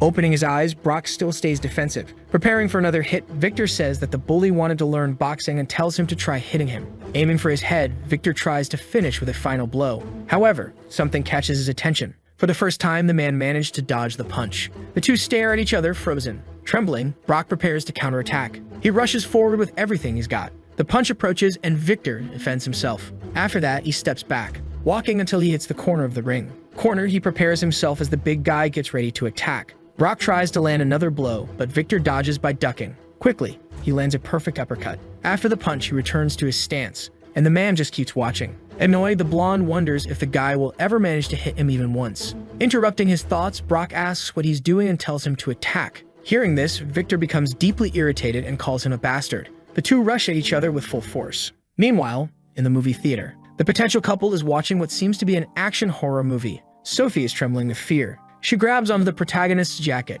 Cleverly, he places his hand over hers. Noticing the physical contact, the girl looks down. In response, she pulls back shyly while the boy just laughs. Sometime later, the movie ends. Everyone starts leaving the theater. Seth and Sophie are leaving the room as well. He asks if the girl liked the movie, and she says yes. In turn, the protagonist says he liked it too. Smiling, she says she's glad to hear that, and that she's heading home, but interrupting her, the new student asks if she doesn't want to grab something to eat. After the question, she seems confused, and the boy asks if it's not normal to eat after a movie, and if that's not how dates work. Stammering, Sophie asks if this is a date. Suddenly, he grabs her hand. Happily, he says he knows the perfect place. Inside the Sunshine building, they're in a restaurant. The girl starts looking around.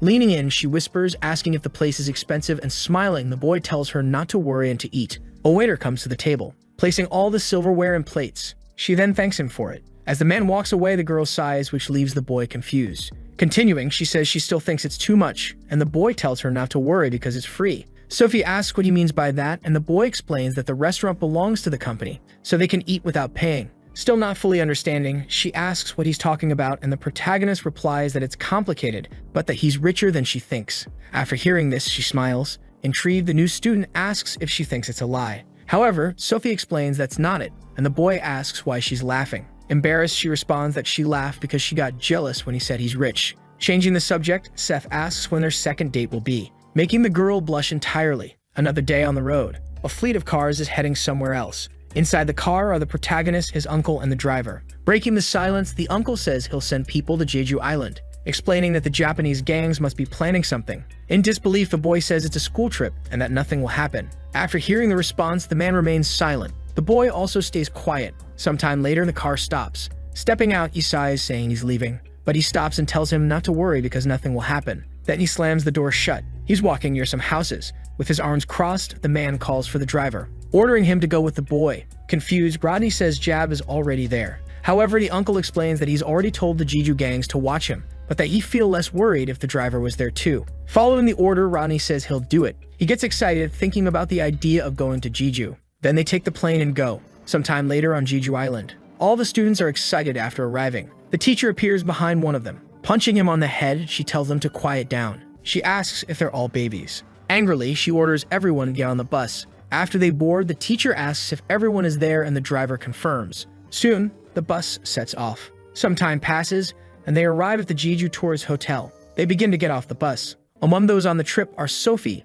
Brock, Victor, Kim, and Seth. After gathering everyone, the teacher asks if all the students have disembarked. Flipping through a sheet of paper, she mentions that the class is on the 8th floor and that their names are on the doors of their rooms, giving them 1 hour to unpack. After her explanation, the buses start to leave. Inside the hotel, the students begin searching for their rooms. The new student finds his room door. In the same room will be Seth, Victor, and Brock, and with that, the protagonist says that they make a great team. Walking down the hallway, Kim mentions that he'll be staying in the room next to the boys. Entering the room, the hero says it looks nice. Suddenly, he claims one of the beds. In the background, Victor calls out to Brock, questioning why he took the big bed, but Brock asks if he has a problem with that. The two stare at each other. An hour later at Juzing Jolly, all the students are gathered, talking among themselves. Inside the bus, the teacher tells the students to pay attention to the correct bus as there are other schools and instructs them to return by 3 p.m. At that, several students begin to board. Seth is sleeping without a care in the world. However, someone calls for him, waking him up. It's Sophie, inviting him for a walk. Grinning from ear to ear, he accepts. Meanwhile, Victor is lying on the grass, resting, but something catches his attention. It's a group of students walking by. They seem to be heading somewhere. Seeing this, Victor gets irritated, calling someone a damn Chinese and saying they look pretty strong. Brock passes by them calmly. Elsewhere, Kim is smoking, but someone taps his shoulder, catching his attention. It's the driver, Rodney. They start talking and laughing. At the same time, Seth is leaving with Sophie, walking down a staircase while chatting, but someone steps in their way. The protagonist just stares at him. It's the Chinese students that Victor had seen earlier. One of them comments that Korean girls are beautiful and invites her to hang out. Hearing this, Sophie becomes very uncomfortable. Then the guy asks why she isn't spending time with them instead of being with this weak boy. Hearing that, Seth stays silent. Irritated, he asks what they're talking about. In response, the students remain silent. Without saying a word, the boy watches them with an expression of anger. Suddenly, Sophie steps in, surprising everyone. Speaking in Chinese, she asks what they want. This shocks the boy. Even the Chinese students are surprised to hear this. Continuing, she tells them not to give Koreans a bad impression of Chinese people because of their behavior. Smiling, one of them asks if she knows their language, and the other asks if the skinny boy is her boyfriend. Ignoring them, Sophie just turns around. Placing her hand on the hero's arm, she asks him to leave. Calmly, he obeys. Then the two begin to climb the stairs. In the background, the three mock them, leaving the protagonist deeply irritated. They head to a park. Surprised by the news, the boy asks if she speaks Chinese. Responding, she says that when she was little, she lived in China for a few years because of her father, and that she continues to study it to avoid forgetting. Impressed, he says that's amazing. However, he asks what they said. She replies, telling him not to worry because those guys didn't say anything important. Standing up, the hero announces that he's going to the bathroom. With a frightening look, he says he'll be right back. Then he starts walking toward the supposed bathroom. However, he arrives at that staircase from before. From the top, he calls out to the group, staring at them with a crazed look. Quickly, he jumps towards them with everything he's got. Sophie is sitting on the bench waiting. The boy returns, explaining that the bathroom was a bit far and she says it's okay, asking what they're going to do now. Pointing to another spot, he says the view is amazing nearby and invites her to go take a picture. Soon, they head there while laughing. A man arrives at the scene surprised. Seeing his colleagues lying on the ground, he asks what happened. Approaching one of them, he punches him in the head to wake him up, asking what really happened. Nervously, the guy says a Korean boy defeated the group. Irritated, their leader asks if he's not ashamed to lose to a Korean. He continues, saying they will catch this Korean now. Looking back, he orders his henchmen to split up and find him. Nearby, two students are walking together. Suddenly, something grabs their attention. Two Chinese students arrive, kicking and asking if they were the ones who attacked their friends. As one of them prepares to strike again, his colleague says it's obviously not them and tells him to keep looking. Wandering around, they find Victor sleeping. Confident in his find, the man says there's a Korean boy right here. The group begins to approach and surround the boy. Quickly, one of them kicks him. Waking up, Victor asks what they're looking for, but the man says it's probably not him. Standing up, irritated, he asks again what they're looking for. He questions who they think they're staring at. Smiling, he asks if they want to fight. Excited, the blonde begins to get up. However, the Chinese student tells him to sit back down. He keeps repeating it, but a fist approaches. He's cut off mid-sentence by a punch right to the face. Because of the punch, he crashes to the ground hard. His classmates surround him, and Victor asks what that guy just said. Elsewhere, Brock is sitting on the grass, looking at the scenery. Someone calls him, making him look back. It's a Chinese student asking if he was the one who beat his boys. Concluding that he looks pretty strong. Staring, Brock remains silent. Suddenly, the guy charges at him, throwing a punch, but the big guy blocks it. Still with his back turned, he blocks the punch by grabbing the opponent's hand. Trembling, the guy says nothing. Breaking the silence, Brock thanks him, saying he was starting to get bored. Gritting his teeth, the man calls him a kid. Preparing for another hit, he tells Brock to release his hand. But the big guy isn't fazed at all. He blocks the man's punch again. Quickly, Brock spins around, grabbing the man from behind. Irritated, the guy calls him a damn bastard. However, Brock starts squeezing him in a bear hug. He starts lifting him up with all his strength, and finally finishes him with a deadly Greek wrestling move. The Chinese students are stunned, watching the fight. Brock tells them to come at him, calling them damn bastards. A while later, several students begin heading to their respective buses. Outside, the teacher is noting down who is boarding. Several students are already on the bus, and the student who got beaten for no reason is still irritated. Seated in their spots, the future couple is laughing. Someone enters the bus, catching Seth's attention. The one who enters is actually Victor. This makes the protagonist curious. As he walks by, the blonde passes near their seat, then sits down behind the two. Brock also enters the bus. He starts walking, and the hero becomes confused as well. The two latecomers have arrived. Seeing them both, the protagonist stays quiet. Then it shows how Victor defeated his opponents. And the same happened when Brock faced them. Some time passes, and the couple continues chatting. Entering the bus, the teacher asks Sophie if everyone has arrived. Standing up and looking around, she checks. However, she says the new student, Kim, isn't there, and irritated, the teacher comments that she had warned everyone to return on time. Meanwhile, in that same place, Kim is smoking with the driver and the two are talking. Suddenly, a woman approaches, making the driver nervous. Turning his face, Kim gets ready. Quickly, he starts...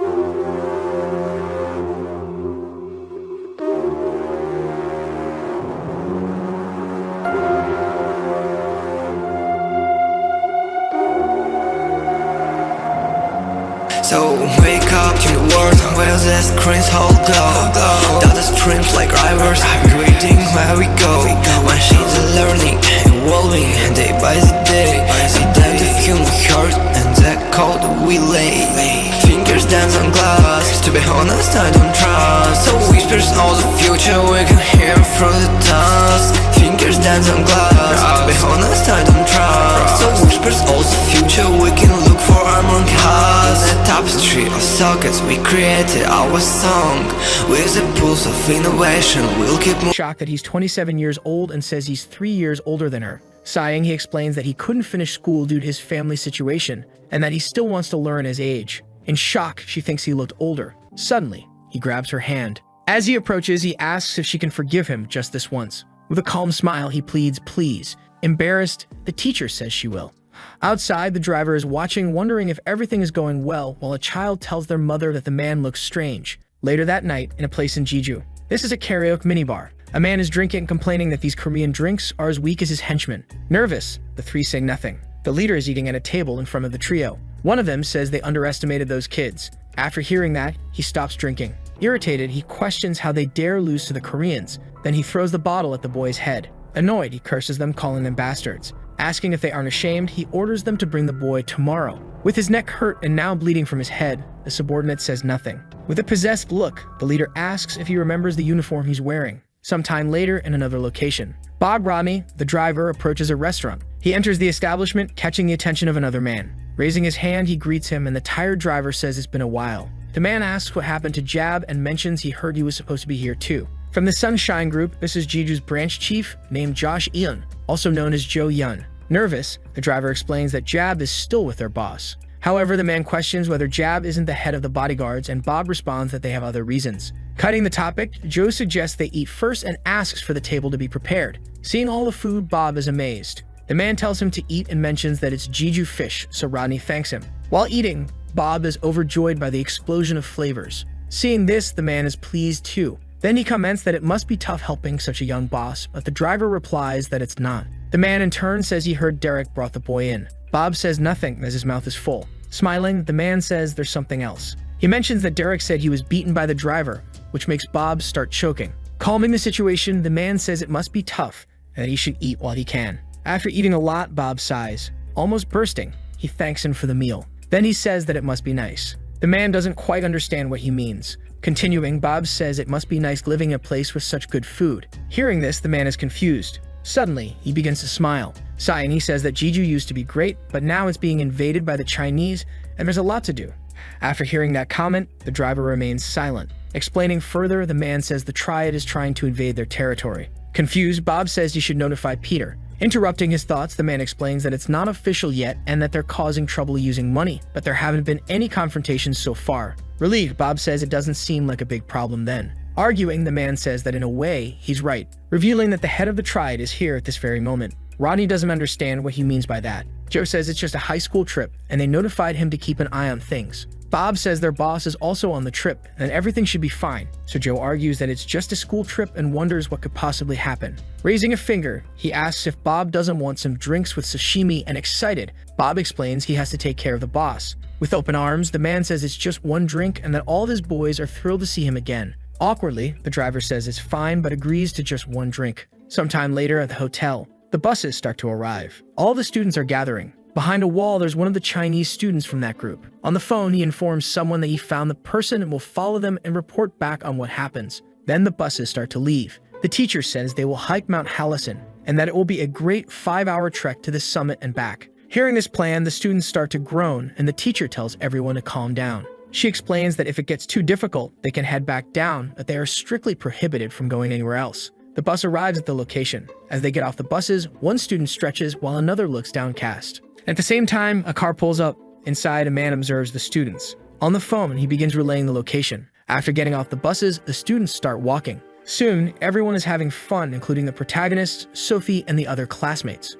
Among them, the Chinese students are also present. Victor and Brock are walking together. Suddenly, someone appears, catching their attention. It's a large group, and one of them says they are here to get both of them. Seeing this, Victor becomes confused. Elsewhere on the trail, Seth and Sophie are walking and chatting. However, a man appears, catching the boys' attention. He says they need him to follow them. He explains that their boss is waiting for him. The man is with a large group as well. Annoying, Sophie asks what they want this time. The man responds that they aren't here for her and that she should stay quiet. Sophie starts to reply, but the protagonist places his hand on her shoulder, asking her to head back before him, leaving her confused. Meanwhile, the man just waits for a response. Glaring with anger, Seth says it looks like they're here for him. Speaking in Chinese, the man says he wants to get started.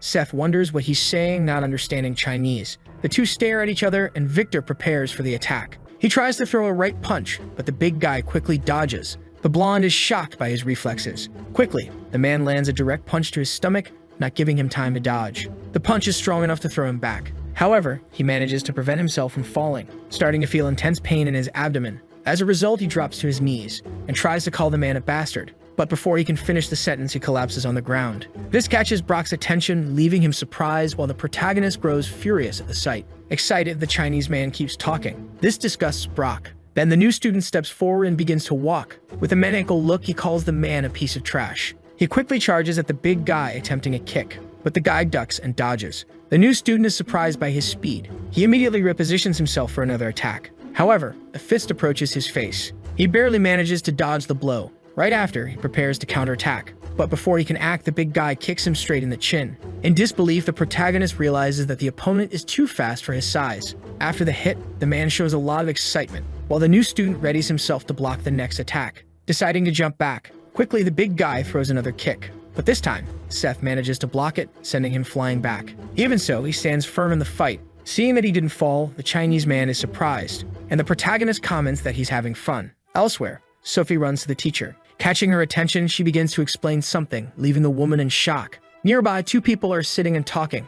It's Kim and the driver who are smoking while chatting, but they soon notice something happening. Looking back, the driver asks what's going on. Kim responds that it seems something is happening now. With that, the driver puts out his cigarette, saying he hopes nothing serious has happened. Both of them get up and decide to check out what's going on. In the woods, the fight between Seth and the Chinese leader continues. The hero tries to throw another punch, but the opponent dodges. Next, he attempts a counterattack with an open palm, but the new student manages to dodge again. The two continue fighting intensely, but neither can land a direct hit. Brock watches the fight in shock. The Chinese students also can't believe what they're seeing, as they thought their boss would have finished the fight by now. At one point, the Chinese leader attempts another strike, but it fails this time. Seth smiles, excited as he finally sees an opening. He quickly tries another hit, but the big guy dodges again. Then he starts spinning, attempting to land a hit. His fist comes closer and closer. He strikes the opponent's head with the other hand. However, the protagonist starts laughing. This scares the big guy. He's laughing because he managed to stop the blow by grabbing the opponent's arm. With a maniacal expression, he asks if that's all he's got. Meanwhile, Kim and the driver arrive at the scene and begin observing the fight. Kim is impressed by the intensity of the battle. Bob watches and comments that the fighter is very strong. Then Kim asks if he's really a student, and Bob responds that he almost beat Peter. The man is shocked, and the driver explains that it happened 2 years ago. Nervous, the man stays silent after the response. He then looks back at the fight and comments that the situation is getting complicated. Seeing his arm being held, the Chinese leader starts cursing in his language, calling the boy a little bastard. Quickly, he frees his arm and attempts an immediate counterattack, grabbing the protagonist's wrist. With his free hand, he prepares to throw a punch. Analyzing the situation seriously, the new student gets ready to strike back, but the big guy barely manages to block it. However, the protagonist grabs the opponent's jacket, getting closer and closer. Suddenly, Seth lands a powerful headbutt. The Chinese leader feels intense pain, starting to stagger backward. Seth approaches to finish the fight, but a foot comes near his face before he can deliver the punch. The new student merrily dodges by ducking. After hitting the ground, he somersaults backward to distance himself from the opponent. In shock, he doesn't understand what just happened. Staring at his new opponent, he asks who he is. It's a man wearing sunglasses who tells his companion that he's lost and should step aside. Deeply irritated, the big guy insists that he hasn't finished yet and orders the man to leave. The other man responds that he's already too injured and will have problems if he continues. Enraged, the big guy declares that he can't lose to a Korean. Opening his eyes, he realizes something is about to happen. The protagonist approaches the two, asking again who the man is. But the new opponent dodges the strike. Quickly, Seth turns back toward the big guy and lands another punch right to his face. Seeing this, the Chinese man in sunglasses is shocked. The boy prepares to deliver another blow while the big guy is on the ground, writhing in pain. Behind him, the man in sunglasses gets ready to knock out the protagonist. But Seth notices the movement and manages to grab the man's arm, stopping the attack. In the background, Bob and Kim arrive at the scene. Kim is visibly furious, and Bob just follows. The three face off at this moment. Then, the driver begins pulling something from inside his jacket. It's some kind of strange weapon. Kim also pulls a weapon from inside his sleeve as he walks toward the adversary. Confused, the man with sunglasses asks who they are. The trio is now ready for the fight. Suspicious, the new student remains silent and looks at Kim. The Chinese man with sunglasses also stays quiet. Breaking the silence, the boy says this is a mess. Annoyed, he says that the two are making it look like he lost to that bastard. He then looks at the Chinese man with hatred. The man in turn gets a bit nervous. Without hesitation, the boy charges at his new opponent, trying to land another punch. But the man merrily dodges again. Quickly, the protagonist grabs his ponytail with his left hand, pulling his hair hard. Then, with his free right hand, he prepares to strike, landing the punch squarely on the Chinese man's face. The blow is so strong that he starts bleeding profusely and is thrown back, crashing to the ground. After the punch, Seth stares at him. Some time later, at the Sunshine Group headquarters, the uncle and the protagonist are sitting in the room in silence. The man recalls the hero's statement about not causing any trouble, but the boy remains quiet, listening. Looking back, the man reprimands Kim and Bob for not keeping an eye on the boss. Both apologize, saying they're very sorry for that. Continuing the scolding, the man comments that of all the people in the world to fight, it had to be that guy. Arguing, the boy asks if, when someone wants to hit him, he should just run away. In response, the uncle only sighs. Then he thanks the two and reflects that Joe is involved in a big mess. Sometime later, in another building, Joe is sitting in the room, visibly disappointed. He stays silent, observing his two henchmen, who are completely bruised and bandaged after being beaten by the protagonist. The man in turn wonders what to do now. Deeply irritated, the big guy says in Chinese that he won't forgive them. Once again, Joe wonders what he should do. The ponytailed Chinese man declares that he won't leave the Sunshine Group alone. Completely desperate, Joe again asks himself what to do about this whole situation. Meanwhile, at Yongjin High School, Seth is sulking, looking a bit upset. He spins the pen in his hand, sitting completely alone in the classroom. At the same time, in the boxing gym, Brock is training, hitting the punching bag. He punches harder and harder, completely focused on his boxing. In the background, someone else is training too. It's Victor, who's incredibly angry, recalling the fight he had with the big guy where he was easily defeated. Gritting his teeth, he starts having an outburst of rage. He then looks at the punching bag, directing all of his frustration toward it. Determined, he continues training, more focused than ever on getting stronger. Meanwhile, back in the classroom, after finishing her lesson, the teacher announces she has some news. She informs the class that they'll have a new student as the students murmur again, and in her mind, the teacher wonders why all the new students end up in her class. Looking toward the door, she says the new student may come in. It's a new girl, and as she walks into the room, everyone is instantly captivated by her. The teacher explains that she's from Japan and that everyone should treat her with respect and kindness. Quickly, all the students, especially the boys, are enchanted by her. Introducing herself, the girl says her name is Akira. Then she looks at the protagonist with a rather suspicious smile. The boy grows very suspicious but says nothing, only observing her in return. Elsewhere, a phone starts ringing. Someone approaches to answer it. It's the leader of Santu Nikai, who, upon answering, asks how it went. The other line responds that the girl successfully entered the school. Happy, the man says to make sure she handles things quietly. He then thinks that if the boy disappears, Korea will be all theirs. Meanwhile, at Yongjin High School, the girl is already seated at her desk and Sophie is just watching. She thinks that Akira is very beautiful and looks like a doll. The new girl is just watching something. Curious, Sophie begins to wonder what she's looking at. Then, tracing her line of sight, she realizes she's staring at the protagonist. Shocked, Sophie wonders if the new girl is already interested in Seth. Akira notices that she's being watched. Smiling sadistically, she looks back at Sophie. Sophie is incredibly uncomfortable with the situation. Quickly, she walks over to the protagonist's desk. Grabbing his arm, she asks if he wants to go to the cafeteria, explaining that they should go there and grab something delicious. This sudden suggestion confuses Seth. Then the two begin to leave the classroom. Calmly, the new girl just watches them. A car arrives at the school. Bob and Kim are sitting across from each other smoking. The driver sighs, trying to make small talk. Disheartened, Kim says they don't have much choice. He recalls when Seth got very angry about having bodyguards placed in his classroom and ordered them to be removed. Sadly, he says at least Seth can stay with the driver. Laughing, the man says it's better than being alone. Soon, the two start laughing together. Changing the subject, Kim asks if Bob knows something. This piques Bob's curiosity. He then begins explaining why he wanted to go to school so badly. Meanwhile, in the school courtyard, Akira is walking toward the couple. This startles Sophie. Smiling, Akira asks where Sophie was, saying she's been looking for her. Greeting her, she says she heard Sophie is the class president and admits she's not very used to Korea, asking if they can be friends. Sophie hesitantly agrees. Looking at the boy, Akira asks if he's her boyfriend and Sophie begins to stammer. Being completely direct, Seth says he is indeed her boyfriend. This shocks Sophie. Interested, Akira asks if that's really true. Standing up, the hero tells them to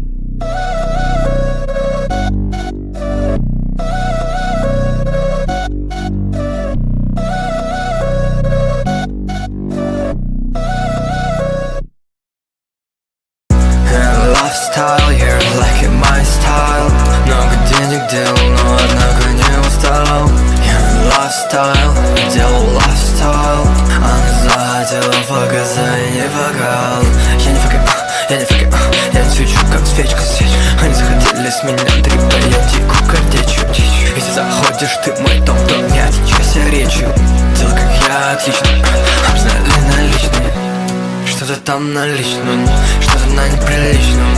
Они думали freedom, типа это бесплатный дом. Что это за чудо? Off the same vibe as his mother. This leaves the woman both surprised and uncomfortable. The protagonist begins to question if it's just his imagination. Looking to the side, his mother remains silent, visibly irritated. Back at school, someone opens the door to the rooftop. It's Akira, who is there silently observing something. She begins to wonder how she should get rid of him. Sensing something strange, Seth looks up. However, he doesn't see anything at all. Realizing she could be spotted, Akira quickly runs, completely leaving the protagonist's line of sight. She smiles, thinking that he's not entirely useless. Lifting her skirt, she reveals several hidden weapons. Then she tosses two thigh straps to the ground. Approaching them, she begins to pull out a weapon. It's some sort of bizarre needle. With a terrifying look, she mutters that maybe she can explore a bit of Korea if she finishes this mission quickly. Suddenly, someone appears in the background saying the lineage continues, startling Akira. The woman says that if Akira leaves now, she'll pretend nothing happened. Seth's mother asks the girl what she thinks of that offer. Quickly, Akira turns around. She throws her needle toward the woman.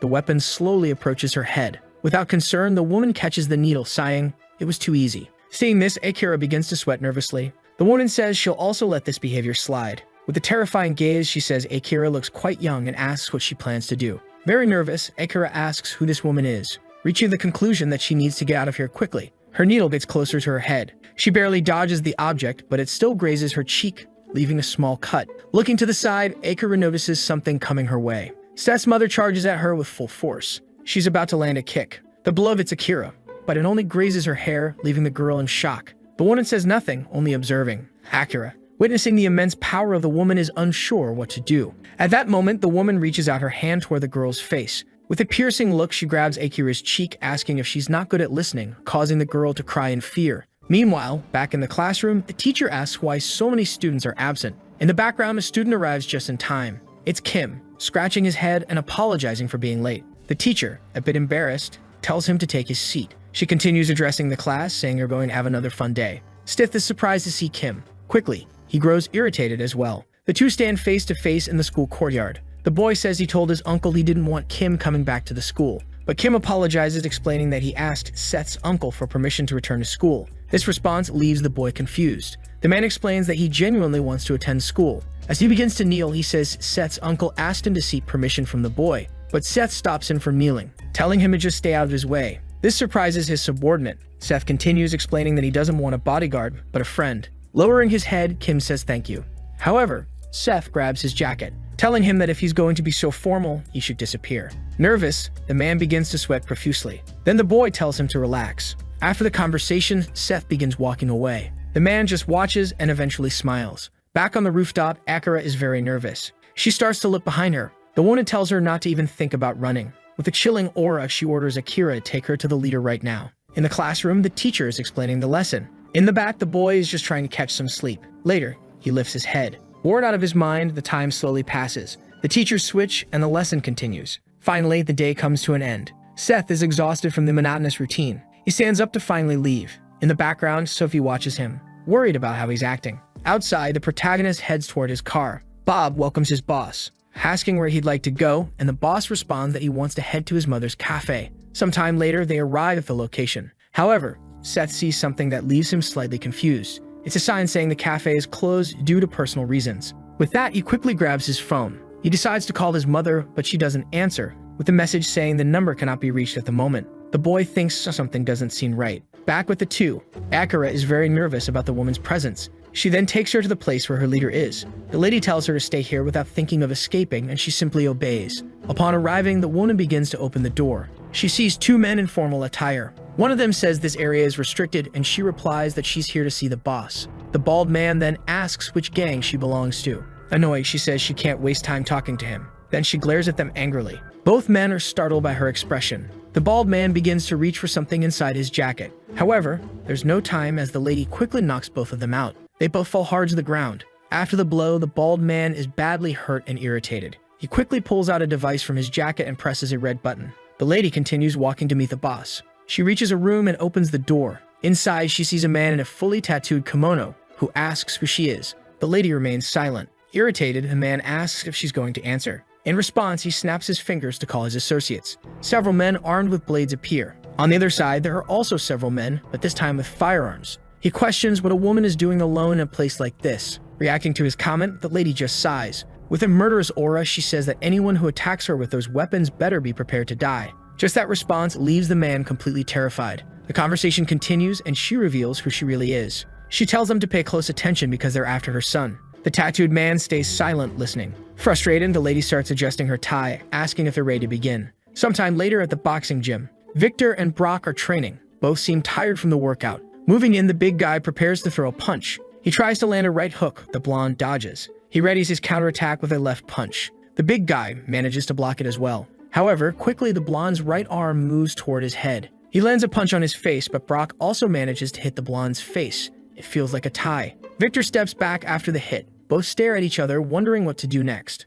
In the background, someone asks why they haven't gone to school. They both look curiously at the question. It's Seth, saying he missed them. He says it looks fun and asks if he can join. Both look seriously and say nothing. Brock starts taking off his gloves. Then he steps off the ring, drawing the attention of both. Confused, the new student asks if he's not going to fight. The big guy tells him to wait because he's going to beat him up soon. The boy just smiles in response. Then the blonde throws his gloves toward him, asking what he's doing and telling him to put on the gloves and get in the ring. He asks if boxing looks easy, just because he knows how to fight. Upon hearing the provocation, the boy just smiles back. Then he decides to pick up the blue gloves from the floor. Victor begins to explain that they'll do 4 rounds of 3 minutes each, and he'll make sure the boy begs for mercy. With the gloves on, the boy says they should get started. Inside the ring, the protagonist starts trying to dodge the punches. The blonde tries to land a left punch, but Seth dodges it with a smile. Victor prepares for another strike, aiming for a right punch this time. But the newbie dodges again. At this point, the blonde realizes something's coming. Seth tries to land another punch, but the blonde blocks it. In his mind, he wonders what this kid is. After the punch, the boy steps back. They're somewhat distant from each other in the ring. The blonde is starting to get out of breath. He questions why Seth is so strong. Staring at him, the hero remains excited by this. However, Victor begins to get angry, saying boxing isn't the same as a street fight, calling the boy a bastard. He quickly charges forward and the fight continues. Meanwhile, back at the dojo, suddenly a group of men goes flying, breaking through the doors. Seeing this scene, another group starts sweating nervously. She simply defeated several men around her. This left everyone very scared as she seemed to be just an ordinary old lady. One brave man charges at her with his sword. However, he quickly gets punched in the face. He falls hard to the ground, joining the others. A bald man also charges, shouting for her to die. Reflexively, the woman looks back. The bald man is holding a sword, ready to stab her. However, he ends up hitting something else. Shocked, he realizes he struck his companion instead. The lady had used one of the fallen henchmen as a human shield. Furious, she gets ready to punch again, but the woman's hand approaches his face. Without mercy, she strikes both of his eyes. With great force, she begins to push them. throwing the bald man to the ground as well. Without hesitation, she glares at everyone around her with a murderous aura. After that, she begins to stand up. Nervous, everyone starts to watch her carefully. Behind her, a man with a gun tells her not to move. Another one then starts to shout. He rushes at the woman with a blade. He tries to land a direct hit on her, but the woman dodges by ducking down. Quickly, she sweeps the man's legs, throwing him upward. In that moment, she notices the knife one of them used earlier. She kicks it. The knife is launched towards the man with the gun. With great force, it strikes him straight in the chest, piercing him. Meanwhile, the lady has already taken down another one.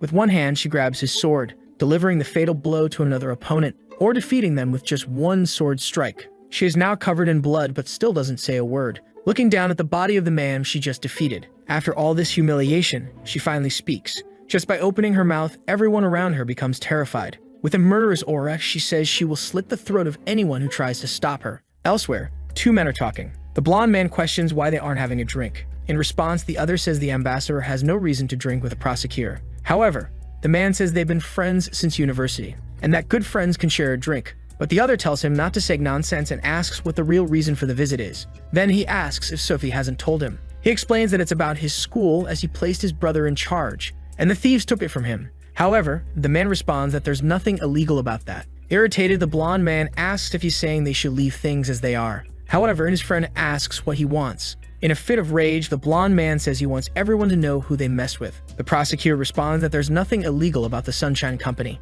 and that even if they investigate, they won't find anything. The other laughs, saying they're a group of gangsters, and that they'll know their place once they find someone stronger. Then the prosecutor says they won't find anyone willing to go against the Sunshine Group, and the ambassador responds that maybe not in Korea, but he sent his brother to Japan to clean up the mess. Hearing this, the man remains silent. Soon after, the ambassador continues, saying that it must be the biggest gang in Japan. Confused and irritated, the man asks what he's trying to do. Excited, he responds that he doesn't want to make it a big problem, and that he just wants to get rid of a few people. Then the other starts to rise from the table, saying he follows the law. As he leaves, he comments that he'll pretend he didn't hear any of this. Hearing that, the ambassador starts to get very angry. Cursing him, he says that he made him a public prosecutor, and that this is how he repays him. Back at the dojo, the massacre is over. The lady is somewhat relieved after all of this. Even defeating a tattooed man who was covered in scars. Sitting in front of the painting of Japan, the old man just watches, asking what is happening. Confused, he wonders who this woman is. His eyes widen as he sees something coming.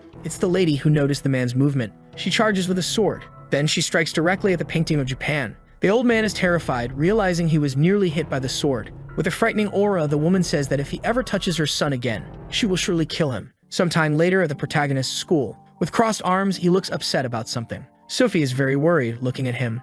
At that moment, the bell signaling the end of class starts ringing through the megaphone. Seth begins to rise from the table, and Sophie heads toward him. She calls for his attention, saying that he doesn't need to go to school today, then asks if he wants to eat something. With a friendly smile, he replies that he's sorry, but he needs to go somewhere else right now. He begins to leave, and the girl is left confused. He tells her that he'll buy her something nice next time, and that he's sorry. In silence, she just watches him without saying anything. Outside the school, Seth walks to his car. Then his driver asks if he wants to return. The protagonist tells them to head to his mother's cafe. Upon arriving, the boy steps out of the car. Entering the cafe, he's surprised to see his mother doing well. She says hi and asks if he had fun at school. Perplexed, the boy asks where she was. She responds, saying she had some things to take care of, then asks if he was worried, and the boy says it's obvious he was. Soon he notices someone else in the place. He points a finger and asks if she is who he thinks she is. His mother, explaining, says that the girl will be working part-time, and that she heard they were classmates. But Seth just leaves, staring without understanding anything.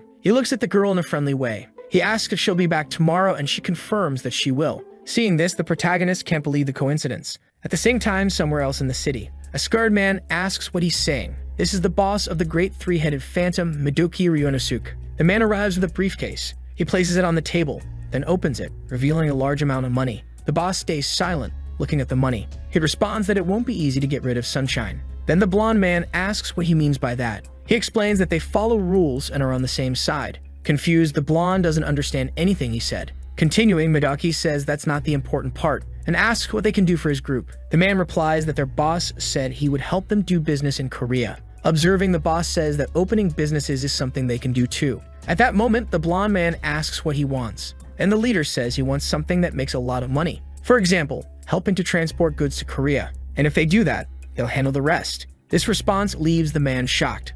Responding again, Ryonosuke says they'll undo the Sunshine Group's business, and that the man stands to benefit the most. Smiling, he says he'll give them plenty of time to decide. Glancing at the psychopath, he invites him to try the hot springs. Meanwhile, in Jeju, someone is beating Josh Yun. He's been beaten in every possible way, completely battered and exhausted. Suddenly, someone arrives at the scene. This is the branch manager of the black group Mandoi, whose name is John Lee. Jian just stares at the man, completely broken. John tells him that even though he's from the black group, he asks if it isn't boring to do this all the time. And his man responds that if that's how he feels, he shouldn't have said so. He quickly states that he's not here to negotiate with the group, and asks again where the man who hit his brother is.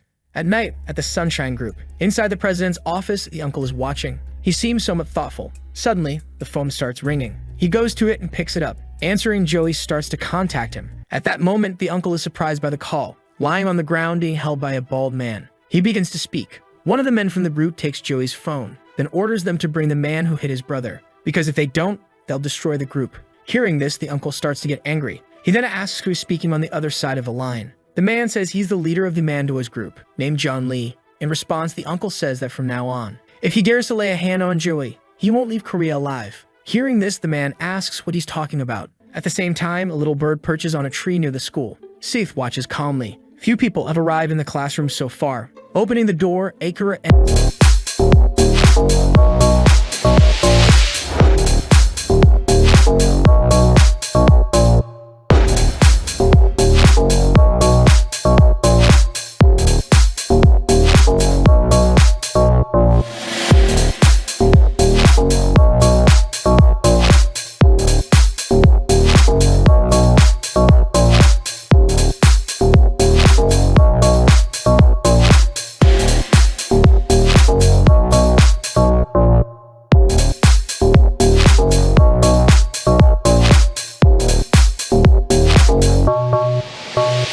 Let's wake up by sound stopped. Lost in a sea of crowds. Colors painting, yeah. Got no friends full of rocks and yeah. Sophie calls out to the boy. When he sees who's there, he's also very confused. Meanwhile, back at the dojo, Ryugo arrives and opens the door. He wonders why no one is guarding the gang's entrance. Then he opens the door, calling for Ryujin. But he's shocked when he sees. Sitting on the ground, the old man is silent. As he walks in, the man asks what happened. Smiling, the old man questions what he's doing here. Ryunosuke responds that he has a favor to ask of the Chan gang, because they need to get rid of Sunshine. Sweating and nervous, the old man responds that not here. This response leaves the man very confused. Trembling with fear, the old man tells him to do whatever he wants, because they've finished with them. Annoyed by the response, Midu just stays silent. At the school headquarters, all the students are leaving. Sophie walks calmly. However, she comes across something that catches her attention. It's the captains and club leaders who want to recruit. The captain of the Taro Kendo Club, the head of the Judo Club, Sam Choi, the head of the wrestling club, Damien Cha, and the head of the Kendo Club, Scott Choi.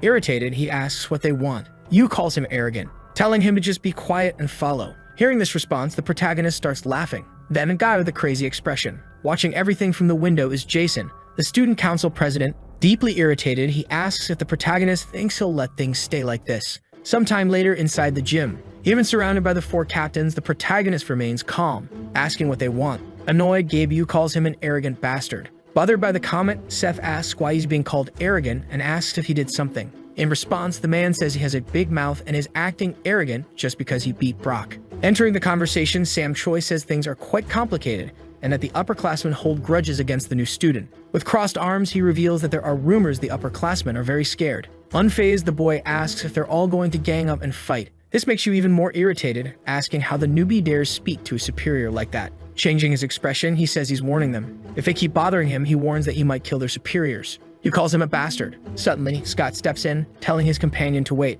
At this point, the protagonist is already annoyed. Smiling, the head of the Kendo group says they won't attack together because they're not bad guys, suggesting that the newbie face him first. In response, the hero says nothing. But soon after, he's already on the mat. Scott says it's not safe to fight barehanded, saying the boy should understand that. With his hands in his pockets, the boy says it's fine because it's not the first time he's fought like this. Hearing this, Scott asks what he means. Deeply irritated, he states that the boy is truly arrogant. Suddenly, the leader charges at him. The wooden sword approaches his face. However, Kang dodges. Quickly, Scott changes the direction of the strike. The hero swiftly dodges by crouching down, now close to his opponent's legs. Excited, he just smiles sadistically. While the Kendo Club leader is struggling, someone is watching everything from the background. It's Jason, who who curses the four of them as stupid bastards and says he told them all to attack the boy immediately. Someone appears by his side. Turning his face, the president is startled. Looking at Kim, he asks who he is. With arms crossed, Bob says this is the gym where the boss was, and that scares Jason. Continuing the conversation, Kim says that fights are always fun to watch. Confused, Jason starts to get even more irritated. Back to the previous fight. Kang manages to land a solid punch on his opponent, strong enough to break the wooden sword. After the hit, the opponent begins to fall. At that moment, the newbie senses someone coming. It's Yu from Taekwondo arriving with a flying kick. However, the boy easily dodges. Then he bumps his back into someone. It's Damien Shaw, the head of the wrestling club, who grabs him forcefully, saying that they didn't call them here to play sports. Looking back, Kang gets irritated. Gabe approaches, saying they're going to mess him up badly. Excited, the boy says that sounds good. Quickly, he headbutts Damien's nose with the back of his head, grabbing the blonde by his jacket. Surprisingly, he throws him towards Yu, who reflexively dodges his companion's body. He had to put in a lot of effort to avoid it. Suddenly, he realizes the hero is coming. Seth moves in to deliver a powerful punch, landing a punch right in the middle of Gabe's face. It's a punch so strong it knocks the man down to the floor. After this hit, he stares at the remaining two. Seeing this, the head of the judo club and the head of the kendo club become frightened. Along with them, Jason also can't believe what he's seeing. Happy, Kim comments that Seth is holding back against the students, and Bob says that during his fight with Mako's hammer, Seth broke all his teeth. Then Kim asks if he remembers Axe, who had his eye messed up by Seth, and laughing, Rodney responds that he does and that he almost wet his pants. Laughing hard, he says the boy basically destroyed Axe, and that he was just a bit smaller at that time. Recalling the story, Kim mentions that Axe used knives, but even that wasn't enough to win. Bob says he would have had to choose the right weapon, which surprises his colleague. While listening to everything, Kim begins to sweat. The student council president has a defeated expression on his face. Gabe Yu has been completely defeated. Seth looks down at his opponent. As he stares at him, he smiles like a madman. But he quickly changes his expression and looks to the side, glaring at the judo club head, who, after seeing all this, is extremely nervous and terrified. Trembling, he says he didn't want to fight the boy, but the newbie tells him to come attack already. Suddenly, he starts to sigh. With a terrifying aura, he warns them to leave him alone from now on. Then he turns to leave. However, someone calls his name and he stops. Turning around, wanting to know who it is, it's Kim waving for his boss, while the driver Bob looks concerned. Reacting to this, Jason gets nervous. Frightened, Rodney calls his partner a crazy bastard. Confident, he replies that he's just a classmate. They keep calling out to him. Kim thinks the president sent those guys and asks what they should do now. Instantly, the hero glares and remains silent. Avoiding eye contact, Jason gets even more nervous. Quickly, Seth responds that they should just leave him, as he's just an idiot. Patting the president on the shoulder, Kim says he's lucky because his boss is giving him an opportunity. Rodney assumes that Jason doesn't have the courage to fight against his boss. Soon after, they start to move away,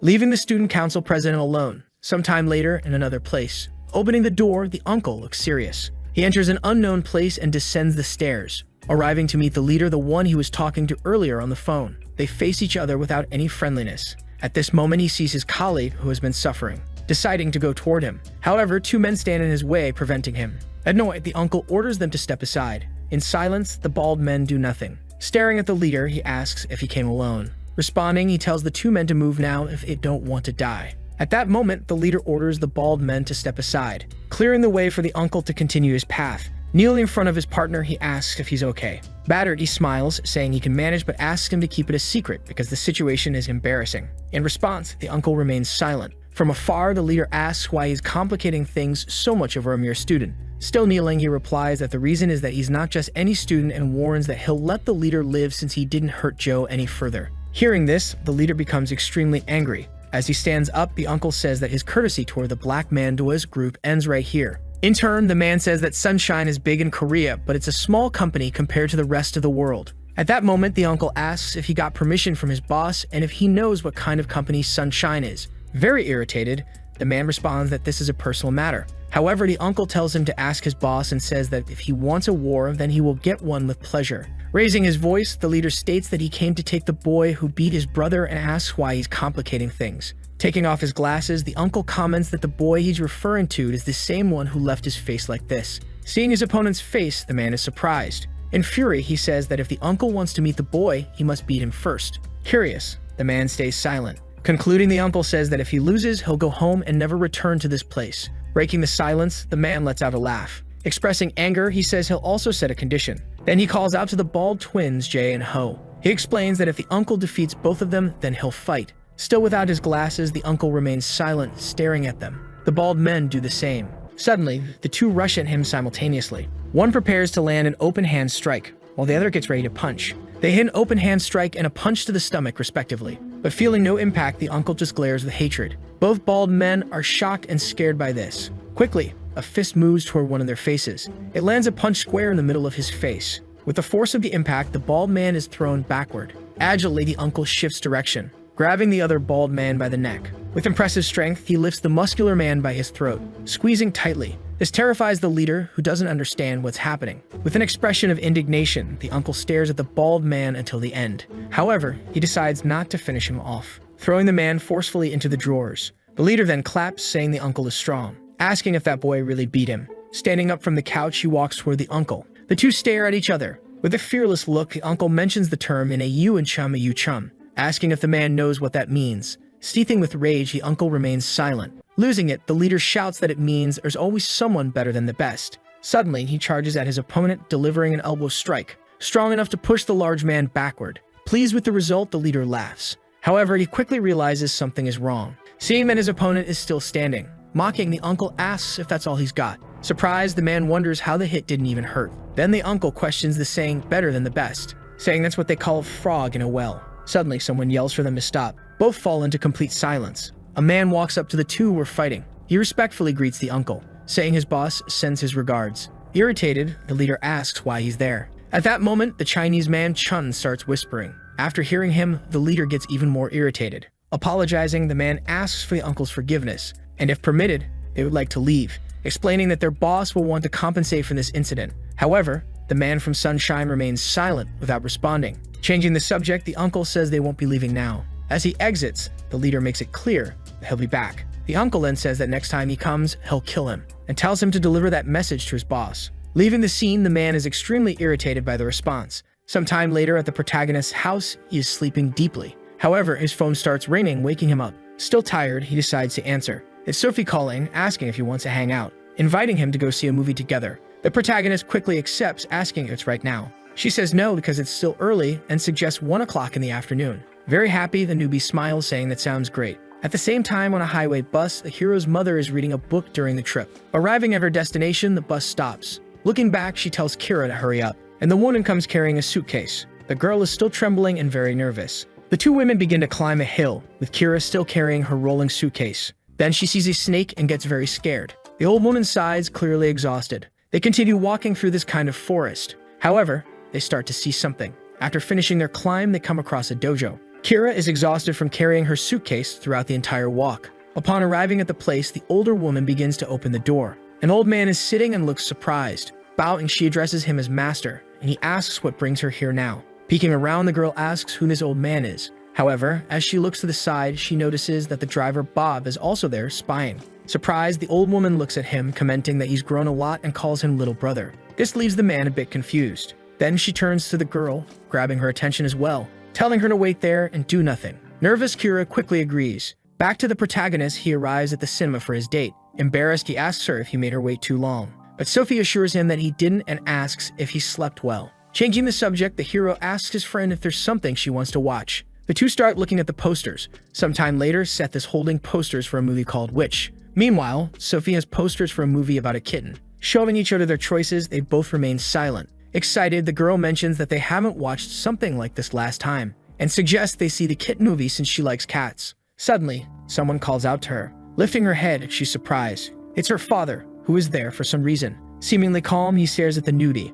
who, in turn, has no idea what's going on. Curious, Sophie asks her father why he's here now. Then the man asks if they can watch the movie later and invites them to eat something. The three of them head to what seems to be a conventional restaurant. Sitting at the table, the father tells his daughter not to worry and to eat as much as she wants. Embarrassed, she asks why he's doing this. With a charming smile, he says he just wanted to meet his daughter's boyfriend. She asks if that's the only reason. In turn, the man says it's her first boyfriend and asks what could be more important than that. At that moment, she lowers her head and both go quiet. Seth notices something strange is happening. Her father stared at her with a very odd look. From afar, others could feel the tension at the table. Breaking the silence, the man suggests they all eat. A bit confused, the newbie agrees with the idea. Meanwhile, at the temple, Akira is sitting and waiting. A man walks past her, but the girl avoids eye contact. He tries to look from a different angle, but she turns her head away. Even as he leaves, she tries to see her face. Nervous, the girl asks what's going on. Soon, she notices someone approaching. It's that same man who came to see her again, already bothering her. Frightened, she asks where she is. At the same time, inside the temple, the old man says the girl outside has killed many. Then the woman says she has healing powers as well. Surprised, the man asks if that's true, and the lady says she was hoping to leave the girl in his care for a while. Annoyed, the man responds that he had a purpose. Arguing, she says that everyone has the right to protect the power they were born with. Mocking, the man says the one who said that is the same person who gave up being hair for a man. Hearing this, she remains silent. Bowing, she apologizes. Stroking his beard, he explains that she's the best in training in every way, and that no one is better than her, so she should take care of it. At this, the woman asks if he intends to send his student away from the temple. However, he questions how he could keep him in the mountains. Again, the protagonist's mother says nothing. Staring at her, he says she can go and he will watch over the girl for a few days. Receiving his positive response, she begins to rise. Thanking him, she bows to her master. Back to the meeting between the future son-in-law and father-in-law, both remain quiet at the table. Irritated, the newbie says if he has something to say, he should just say it already, mentioning that he didn't send Sophie away for nothing. In response, the father says that the boy knows what he does. This leaves the boy completely confused. Smiling, the father explains that what he does isn't that important. Getting irritated again, he makes it clear that the protagonist's identity is far more important. Sophie stays completely silent after the comment. Continuing, the father says he heard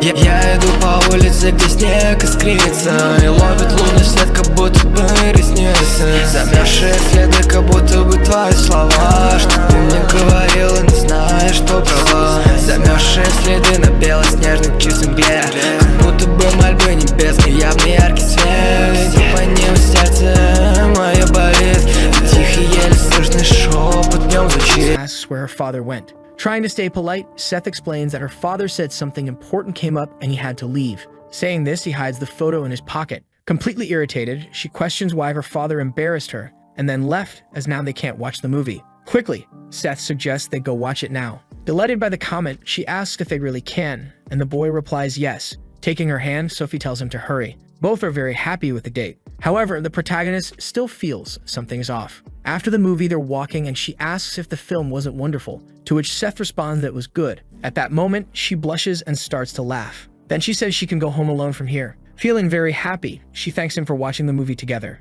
In response, the boy says he had fun too. Sophie says goodbye, telling him she'll see him tomorrow. They wave at each other. Soon, she heads home. Quickly, his ride arrives. Trembling, the boy grabs his phone. He decides to call his uncle. At the hospital, his uncle is watching over Joey, unaware of his phone ringing. He's staring at his companion, who is severely injured. However, it's impossible to see his reaction because of his sunglasses. The call goes unanswered. Frustrated, the boy calls for his driver. Throwing the crumpled photo to him, he asks him to identify who the people are. With great skill, Bob catches the photo, opening it and smoothing it out. Upon seeing the picture, he is startled and shocked. Not understanding, Seth asks if he recognizes these people. Bob confirms that he does. Very irritated, the newbie questions who they are. Beginning to explain, Bob says they are part of one of the biggest gangs in Japan, called the Three-Headed Phantom Gang, and that the people in the photo are the worst of the three heads, including the leader of the main gang. His name is Meduki Ryunosuke. At the same time, elsewhere, an old man is deep in thought. Those two Chinese leaders are completely defeated. Turning around, the elder explains that he had already told them not to be reckless. This is the head of the Black Group, part of the Mandu Gang. His name is Meng Lei. This leader is, in fact, his son. He explains that his brother was humiliated. Retorting, Meng Lei says that this stupid incident isn't enough for him to attack Sunshine. Confused, his son asks if this is just a stupid incident. Suddenly, his father yells, calling him an idiot, which leaves him completely startled. He asks if he doesn't know why the gang has left Korea alone all this time. Perplexed, the man asks if the Sunshine Group is really that big. His father then explains that the Sunshine Group isn't the real problem. The problem is that she is there. Returning to the past, he begins to explain. He is gathered around many people. As he stares at another man, likely his opponent, suddenly, someone appears atop a shipping container. Looking up, the man becomes very nervous. Then a woman arrives along with his opponent on a night with a full moon. She has a very strong presence along with a dangerous look. Just remembering this makes the old man tremble nervously as he runs his hand over a scar, which was likely caused by her. After that, he begins pacing around the room, placing a hand on his son's shoulder, who was previously irritated. With a serious look, Mumlai suggests that his son avoid stepping foot in Korea for now. This suggestion leaves his son very confused. After that, Mumlai begins to leave the room. At the school, the big guy apologizes to his brother, saying it's his fault. But his brother reassures him that it's not his fault at all. Still feeling beaten and regretful, the big guy expresses his anger and says he'll do whatever it takes to get revenge, telling him to trust in him. The next day at school, Seth seems a bit troubled by something. He's sitting on the couch talking to someone. In his mind, he recalls his father-in-law's words. If there's even the slightest chance she's in danger, Sunshine will disappear without a trace. Remembering that phrase makes him extremely irritated. Someone is outside that room, just observing. It's the person who's been deep in thought. In a flashback, Bob tells Kim that some guys are following their boss and Jake isn't answering, asking Kim to keep an eye on Seth until Jake returns. Fidgeting with his weapon, the man thinks about this. Quickly, he gives a strange smile. Casually, he says he always does this. Back in the present, he continues watching his boss. However, the boy seems to have improved and noticed. Looking out the window, Seth comments that the weather is really nice today. Outside the school, two men are walking. Victor asks if he's alright and says he can handle it if he can't. Brock remains silent. Both have very serious expressions as they walk. Inside the school in the principal's office, he doesn't seem to be doing anything. Suddenly, someone starts knocking on the door, startling him and snapping him out of his trance. Opening the door, it's Brock and Victor. The former teacher, now the principal, is surprised by their arrival. The big guy gets straight to the point, saying they're here to ask for a favor. Back in the protagonist's room, the principal is calling through the phone. Hearing this, Seth is extremely confused. The same goes for Sophie, who also doesn't understand anything. Continuing the call, the principal tells him to come to the gym before lunch ends. Hearing this, the protagonist feels uneasy, suspecting something is up. He quickly gets up from his desk as the girl watches. She seems very worried about what might happen. However, the newbie keeps moving forward. With a murderous aura, he's deeply irritated, walking past Kim without saying a word. His subordinate, however, continues watching in silence. At the gym, the principal is also there and sees Kim arrive. All three observe the protagonist. Brock tells them to get started. Confused, the newbie says nothing, but he stares directly at the principal, asking what all of this means after all. Explaining, the man says the big guy wants a rematch and asks what Seth thinks of that. However, the newbie just continues to stare, giving no response. Intervening, Victor explains that Brock is just asking for a rematch and asks if Seth isn't the type to run from a fight. Smiling, he tries to provoke the boy. Seth smiles back, saying Victor is right. With a maniacal expression, Seth says it doesn't matter what the reason is. Kim heads toward the gym as well to see what's going on. He arrives to continue his observation in total secrecy. Meanwhile, the new student is stretching. This is right when the principal tries to hand in gloves. However, the newbie insists he doesn't need them, saying that wearing them makes it feel like they're playing a sport. This catches the principal's attention, as it is indeed a sport. He explains that there are rules. Seth tells him not to worry, as there won't be anything for him to be responsible for. Casually, with his hands in his pockets, he walks up to his opponent. Irritated, he says he's been waiting and lunch is almost over. Focused, Brock stares back, ready to start the fight. Quickly, he goes for the first strike. However, the new student has been patiently waiting for this very moment. He dodges with ease. Seeing this, the big guy is very surprised. Trying to counter, the new student also throws a right punch, but his opponent manages to dodge it. At that moment, the two stare at each other. Then they continue their seemingly ruleless fight. Elsewhere, a man in a trench coat and tie tells his boss that they found the person. His boss smiles, saying it's time for them to go, stating that they can't waste any more time. Back to the fight, Brock is very focused, charging forward with everything he has against Seth. Quickly, the boy lands a punch on him, completely altering the trajectory of Brock's strike. He's very excited about this fight. Swiftly, Seth lands a left punch on his opponent's face. The impact sends Brock stumbling backward, losing his balance. However, he still hasn't fallen to the ground. Seeing this resilience, the newbie is surprised. A clenched fist approaches him. Brock attempts a downward punch, trying to hit him, but the newbie manages to dodge. The two were in a somewhat balanced fight. Nervously, the principal continues analyzing the fight. He remarks that Brock is indeed strong. Recalling the time when Brock was a first-year student, he managed to defeat all the upperclassmen who came to challenge him. However, the principal grows even more nervous as he thinks about Seth Kang, wondering who the hell he is. Both prepare to throw their next punches. The big guy tries to land a punch, but it's dodged. Seth tries to hit Brock's head, but it's also dodged. With his left hand close to his face, he stares at his opponent. Suddenly, Seth readies his right hand for a punch. Alarmed, Brock notices the movement and tries to do something to defend himself. Kang lands a punch with his left arm, but Brock manages to defend and block it just in time. While blocking, Brock simply observes him. His opponent has a psychotic expression on his face. Suddenly, the bell rings, catching the former teacher's attention. However, Kang continues throwing punches while Brock blocks. Seth is clearly excited by the fight. Intervening, the principal tells them to stop immediately, explaining that lunch is over and they should finish after class. However, Seth doesn't like that idea at all. They lock eyes and Brock is visibly exhausted. Turning away, the newbie begins to leave. Then he calls out to Brock with a smile and says that he'll hear from him soon. This statement leaves Brock shaken. In the background, Victor silently observes their fight. Though quiet, he's certainly nervous about what he's seen. Elsewhere, a man with a scar on his face is on the phone, saying that they're ready. On the other end of the line, the person says they'll take care of the rest, so there's no need to worry. Once it's done, they'll be generously rewarded. The gangster says it's time to get to work. He's sitting in the backseat, with his driver accompanying him. He's in a black car that looks a lot like the protagonist's. However, behind him is a fleet of buses. Holding a cigarette, he says they need to finish this job as quickly as possible. Sometime later at Incheon Airport, the defeated leader starts leaving, accompanied by his brother, who got beaten earlier, along with his brother's henchman, who also took a beating on the same occasion. Holding the photo in his hand, he asks where Alvin is, and the Chinese man with sunglasses responds that he was at a school with a team. Shaking, he looks at the photo of the protagonist. Filled with anger, he mutters, "We lost this time." Meanwhile, inside the school, Sophie is silent, looking back, clearly worried about her romantic interest, Seth. The new student seems troubled by something as well. Outside the school, Bob is smoking. This time he's alone. Suddenly, he notices something strange happening. A car, along with a group of buses, arrives in front of the school. However, they pass right by the place. Seeing this, the driver is confused, wondering what's going on. These men park the buses and cars somewhere a bit nearby. Soon, they exit the vehicles and begin to run. Judging by the number of buses, it seems like a lot of people. Still smoking, Bob silently observes. The henchmen begin to gather to carry out their mission. Their leader then steps out of the car wearing a genuinely happy expression. Seeing this, the driver becomes instantly suspicious. Throwing his cigarette to the ground, Bob approaches and the man notices his presence. Confused, the bald man asks who he is,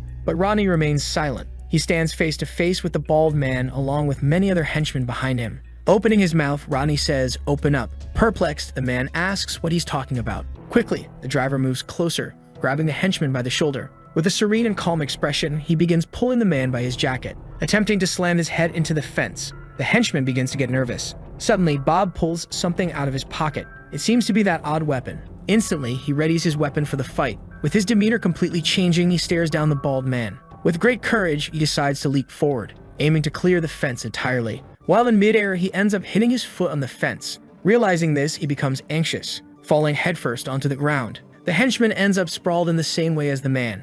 As he gets up, he complains about the pain and grabs his phone. Kim hears the sound of a notification. Kim grabs his phone to check the message. When he sees the screen, he's very surprised. It's a message from his boss's driver, informing him that they've arrived. Surprisingly, Kim stands up abruptly, making noise. Nervous, the teacher doesn't understand what's happening. With a calm and seductive smile, Kim explains that he needs to go to the bathroom. In the background, the teacher says it's fine. Irritated, he keeps walking without saying another word. Stith, not Nave, begins to suspect something. At the same time, in the school gym, Victor tells Brock that he's going to lose. However, the big guy remains silent, not responding. Continuing, the blonde tells him to step down this time and that he can train more with him. Hearing this, Brock gets very irritated. Saying no, he insists he hasn't tried everything yet, which confuses his colleague. Continuing his explanation, Brock says his specialty is wrestling, and concludes that from now on, he'll fight his way. Out of nowhere, someone kicks the door down. Both are surprised and frightened by the scene. The man who broke the door walks into the gym, carrying a baseball bat, accompanied by several other henchmen. Thinking about it, Brock and Victor just watch angrily. The man gets their attention. Showing them a photo of Seth with Sophie, he asks if this boy is here. The man next to him says that obviously Seth isn't here and suggests they search elsewhere, and offers a reward of 10,000 for whoever finds him. The man agrees and they start to leave. However, one of the students calls out. Turning around, the man asks what they want. Brock asks why they're looking for that boy. Confused, the man with the Vegeta-like hairstyle doesn't understand the question either. Looking to pick a fight, Victor and Brock move toward the men. The henchmen are searching all over the school for the newbie. Many of them are gathering on the first floor. They begin splitting into smaller groups to make the search more efficient. One of the groups starts heading toward a staircase. However, someone shows up to block their path. It's Kim, the now loyal subordinate and friend. Annoyed, he asks what the three-headed phantom gang is doing here. One of the bald men asks who he is. Without hesitation, he replies that he's from Sunshine. Suddenly, Kim leaps into the air. Clearing all the steps in one bound, he lands in front of the henchmen. They're standing very close to each other. Kim comments that he could get expelled from school for this. Quickly, he stabs one of the bald men in the stomach with a knife. Then he gets ready to strike again. Without any mercy, he lands multiple stabs with his weapon. After all the strikes, several men fall to the ground.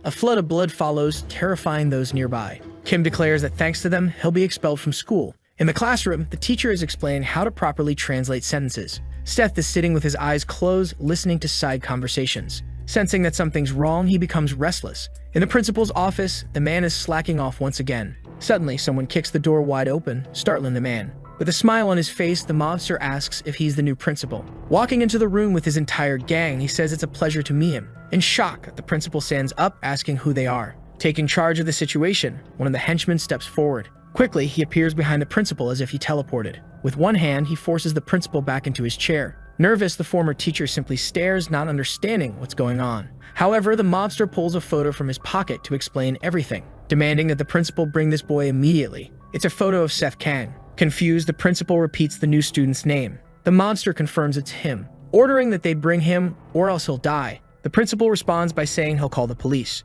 His trembling hand reaches for the landline phone. Smoking nonchalantly, the mobster asks if the principal knows what will happen if he does that. At the same time, in the Youngjin Jin School boxing gym, Brock asks again why they're looking for the boy. The man with the Vegeta-like hairstyle seems to have heard nothing. The two students remain silent. Suddenly, the man charges forward with the baseball bat, cursing. Without hesitation, Brock lands a punch right in the crazy man's face. Instantly, the man is knocked off balance. Without a second thought, Brock finishes him off with another punch to the face. Seeing this, the other henchmen are in shock. Even Victor is surprised by the strength of Brock's punch. Without fear, the big guy glares at everyone. The henchmen, armed with knives, rush toward the high schooler. Frustrated, Brock yells at them. He grabs one of their faces, squeezing it. Then he starts pummeling everyone around him. Seeing this, Victor gets nervous. He also joins the fight, saying he hates being dragged into this kind of mess. Soon, the two of them start beating down the thugs together like a duo. Back to Kim, who just defeated a lot of henchmen. The remaining ones are getting very irritated. They rush at him, yelling that they're going to kill him.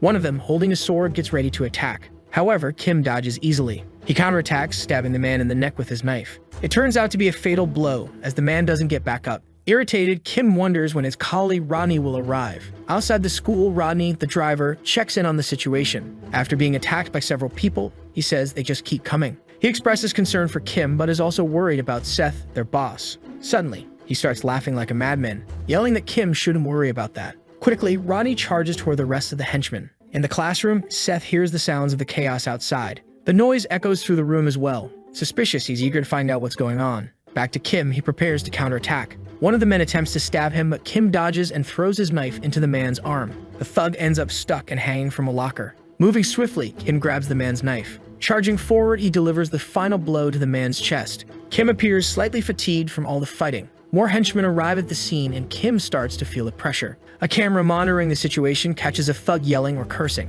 Suddenly, a blonde thug kicks Kim in the face, sending him crashing to the ground with a flying kick. In the classroom, Seth stands up, confusing his teacher. Sophie looks at the protagonist, curious about what's happening. As he heads for the door, he says nothing. Looking at the teacher, he tells her not to let anyone leave the room. With his hands in his pockets, he descends the stairs. Soon, he spots something. Someone is lying on the ground, defeated, and he realizes there's a fight going on. A group of men is surrounding his subordinate, Kim. Sweating, Kim is left with only a knife to defend himself. The newbie silently observes. However, as he glances to the side, he notices something useful. It's a fire extinguisher. The thugs are closing in on Kim with their weapons, but something catches Kim's attention. His boss is approaching from behind the thugs. Seth hits one of them with the fire extinguisher. The impact is so strong that it makes a loud noise. The thug slams his head into the lockers. After the hit, Seth seems thrilled. Nervous, the leader orders the henchmen to get the boy. Excited, they all charge toward the young man. Without a hint of fear, Seth faces the situation with a psychotic smile. Quickly, he opens the extinguisher, spraying it directly at the thugs coming at him.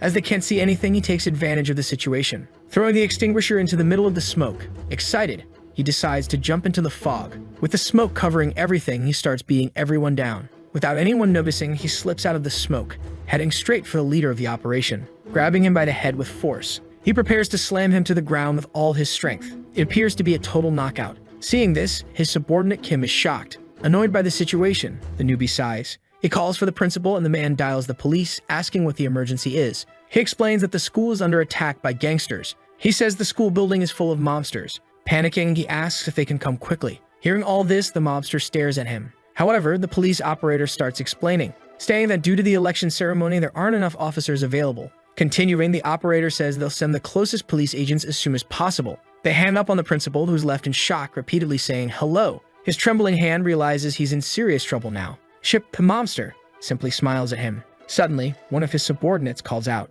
announcing that they finally found the boy. This news makes Chip extremely happy, filled with excitement. Meanwhile, Seth has just defeated most of the henchmen. However, a few still remain. These remaining ones are nervous but ready to fight. Wanting to get out of this situation, the newbie asks if they have contacted his uncle yet. His subordinate responds that he hasn't answered yet but left a message. Hearing this, Seth becomes extremely nervous. Afraid, his subordinate apologizes profusely. However, Seth says that whatever happens, this seems to have gone way too far. The subordinate responds that his safety is the top priority at the moment. Hearing this, Seth remains silent for a moment. Changing the subject, he tells them to take this fight outside, and his subordinate agrees. Outside the school, Bob is handling things in his own way. A man approaches him from behind to attack. Without even needing to turn around, Bob strikes him. The man goes limp and falls to the ground as Bob says, "Time to go on a roaming run." He smashes another henchman's face, sending him flying as if he were a baseball. It seems like Bob has already defeated everyone with little effort. Opening his eyes, he notices something unusual. His boss, Seth, and Kim are fighting other henchmen along the way. Seeing this, the driver is shocked and surprised. Excited, he sees Kim smiling while their boss remains completely serious and silent. As they walk down the corridor, someone approaches the trio. It's Brock and Victor, who have also taken down all the henchmen in the gym. Annoyed, Seth tells them to stay out of this. Sweating, the blonde doesn't care much. Brock comments that it seems a little too late for that. This leaves the protagonist even more irritated. Walking through the school corridor, a new figure appears, questioning why all the boys are on the ground. He approaches the group of students, commenting that they seem careless. He notes that they're ruining the gang's reputation. Seeing this man, the newbie realizes it's Miduki Inosuke. He must be one of the 3 leaders of the 3-headed Phantom Gang, which is the largest gang in Japan. Seth asks what Inosuke wants. Excited, the mobster asks if Seth thinks he came to play. Inosuke declares that he needs to at least take the head of the Sunshine Group hair. Furious, Seth tells him to come and try. However, his subordinates step forward to protect him. At this, the mafia leader calls for Kyle. He introduces Kyle as the #1 fighter in all of Japan. Kim and Bob prepare for a fight. Quickly, Kyle charges at them. He lands a punch on Ronnie's face, confusing him. Simultaneously, he kicks Kim Kiyoshinga in the face. He manages to execute these moves with incredible speed, even surprising Seth Kang himself. In front of Yongjin School, a police car approaches. It parks in front of the school. A police officer exits to assess the situation. He notes that nothing seems out of the ordinary and suggests they inform the station that everything is fine. He suggests they take a break. However, his partner notices something strange. He asks what it is. Surprised, his colleague asks what's happening. Quickly, he sees a bald henchman lying near the fence. Seeing this, he's taken aback. Sweating, he looks around. Soon, he sees multiple men lying on the ground. He is shocked while his partner asks again what's going on. Grabbing the police radio, he reports that they are at Yongjin High School. However, he stops reporting when he hears a noise. Looking behind him, he notices something strange. A black plane has just arrived at the scene. The back door opens. 3 men emerge, with the one in the middle being the leader of the Anyang branch of the Sunshine Group. His name is David Lee, also known as White. Quickly, several vans arrive at the scene as well. Many people exit the vehicles, heading toward the officers. The 2 police officers become increasingly nervous. The man asks if they arrived first. Stuttering, the officer asks who he is. White doesn't respond, only staring at him. But more cars arrive, apparently to provide support. A man gets out of one of the cars and approaches. This is the leader of the Sungnam branch, also from the Sunshine Group. His name is Jonas Youngjin. He comments that White has already arrived. Smiling, he flashes his gold teeth. White says it's the first time the big brother has called them in years. Jonas adjusts his tie. With a murderous look, he glares at the police officers without saying a word. On the other end of the police radio, someone asks what's going on. They ask if backup is needed. It's too many people for just a few officers at this point. White asks his partner if he should go in first. The partner responds that they should contact the big brother first. One of them notes that almost everyone is already at the scene. The Sunshine Group's diverse members are ready to fight. On the phone, White is speaking with the big brother. He informs him that most of the team is already there and asks if they can proceed. This big brother is Uncle Jake, who tells them to wait as he's on his way. Uncle Jake is aboard a helicopter en route to the school. Back at the fight, where the driver and Kim took a beating, the best fighter in Japan approaches Seth. The 2 lock eyes. In the background, Seth's subordinates call the guy a bastard. The fighter looks back, giving him his attention. Irritated, they ask him who he thinks he is. However, their boss shouts their names. Startled by his shouting, they quiet down. Smiling, Seth tells them not to interfere. He's going to deal with this fighter now. The half-bald man prepares to fight. Excited, the newbie tells him to come at him. Quickly, the fighter's hand moves towards Seth without him even realizing. It's close, but Seth manages to dodge, only grazing his cheek. Realizing how fast he is, Seth's expression becomes serious as he repositions himself, preparing for the next strike. The fighter tries another attack, but Seth dodges again. Despite trying various attacks, the fighter doesn't give up. Meanwhile, Seth continues to dodge, but with great difficulty. Surprised, Victor comments on how fast the man is. He wonders how Seth can avoid all those strikes. Brock watches the fight silently. Kim and Rodney, though beaten, aren't nervous because they trust their boss. In the classroom, the students watch the fight unfold. The teacher tells them to stop and get back to work. One student is recording everything while another says that the police are also on the scene. Annoyed, the teacher thinks these punks are a real handful. Suddenly, Sophie approaches the teacher, asking if she can join the group outside because she's worried about Seth. Confused, the teacher agrees. In the fight, Seth finally grabs his opponent's wrist, preparing for a counterstrike. His hand moves toward the fighter's face. Amazingly, the fighter dodges in a Matrix-style move as if referencing the iconic scene. Both of them back away at that moment. Seth touches his cheek, shocked by how close the hit was. He says, "This is going to be fun." The two stare at each other, preparing for another round. Suddenly, Seth charges toward the fighter. Excited, he smiles, telling them to bring it on. They approach each other quickly. Both prepare their punches. Both the fighter and Seth manage to dodge each other's attacks. Nervous, Seth notices his opponent's wrist approaching. In a moment of distraction, the fighter tries to land a kick. Seth ducks, evading the strike. Quickly, Seth prepares to throw a left punch, but the half-balled fighter dodges it as well. He gets ready to knee Seth in the gut. Reacting in time, Seth blocks the knee strike. The impact throws Seth back slightly. Confident, the fighter smiles. Excited, Seth smiles back, saying, "Now it's on." This statement leaves the half-bald man confused. Suddenly, they all hear something approaching. From the sky, Uncle Jake's helicopter arrives. It lands right in front of the school. This catches everyone's attention, including the mobster, who clearly knows who's coming. Someone starts to descend from the helicopter. That someone is Uncle Jake, arriving to assist. Several people begin moving as well. The area is now full of Sunshine Group subordinates. In shock, Victor asks what's happening. Uncle Jake steps ahead of the crowd. He bows to Seth, addressing him as Sir. Instantly, everyone present begins bowing as well. In the classroom, the students are confused. They ask what's going on and why everyone is bowing. The two police officers outside are also confused by the whole situation. Nearby, a group of Chinese gang members are on top of a building, but one with the ponytail asks his brother if it was Seth who defeated him. His brother confirms. Then the man asks if he thinks he can win if they fight again. His brother remains silent. Looking at his other partner, the ponytail guy comments that things have gotten a bit more complicated. He asks what they should do now. The man with sunglasses responds that there are too many Korean police officers around. He suggests they retreat for today as well. Smiling, he says he wants to see how everything turns out first, because it's gotten interesting. A voice suddenly interrupts, asking if it's really as fun as he says. Instantly, the three men turn around to see who it is. To their shock, it's Seth's mother standing in the middle of them. The man is stunned, realizing he hadn't noticed the woman's presence at all. With a terrifying aura, Seth's mother stares back at the mafia leader.